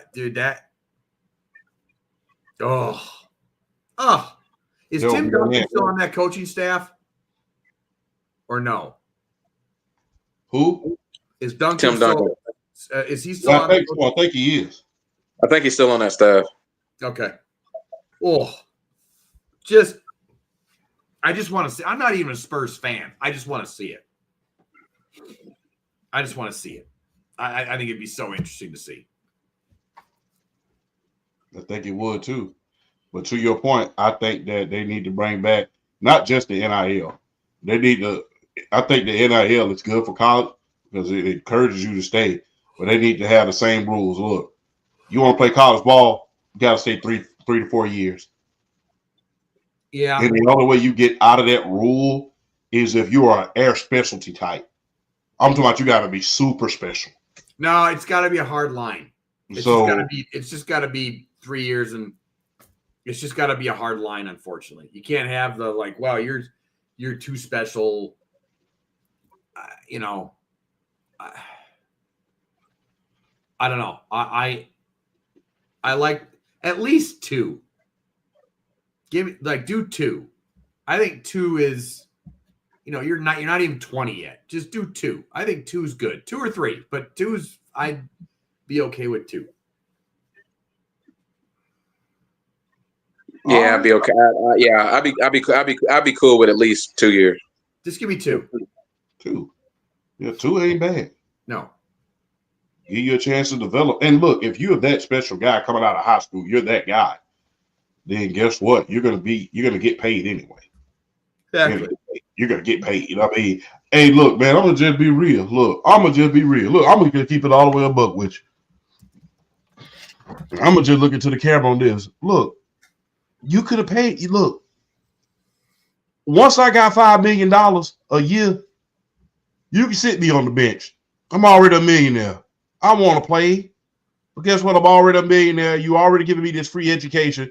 So no matter what, I still got $20 million waiting on me on down the line. I can retire at the age of 20 if I want to. Yeah. So don't be afraid to stick to your guns, guys. That's what I'm telling you, all you young guys out there.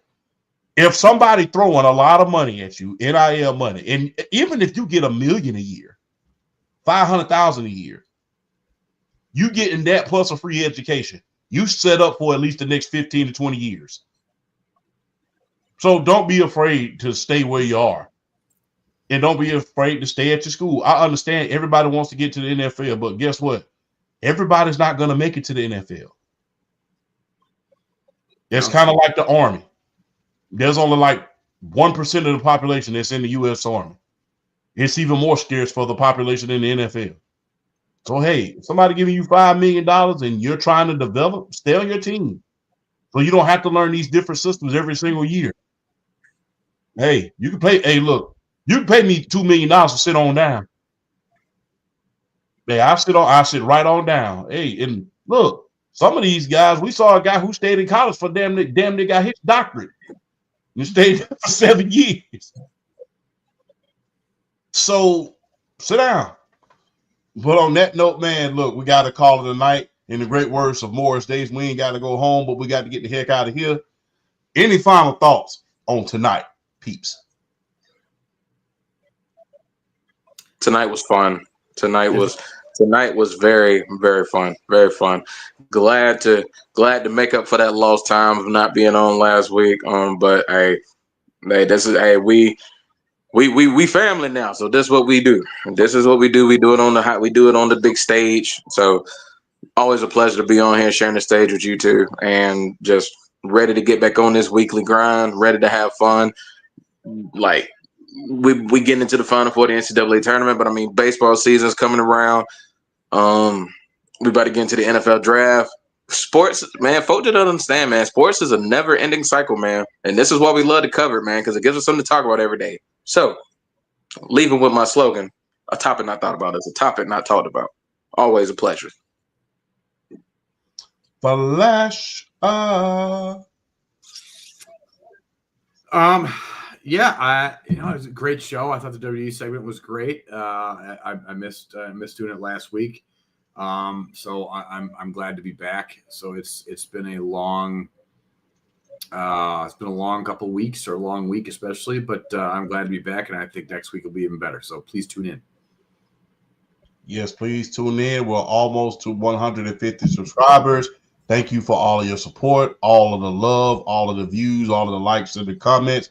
And on that note, we love you. Look, I know it's Saturday night. Everybody want to have fun and get their groove on. But look here. Keep in mind, they will change your address if you get wrong. Read between the lines on that. Be safe. Don't drink and drive. Holla at you.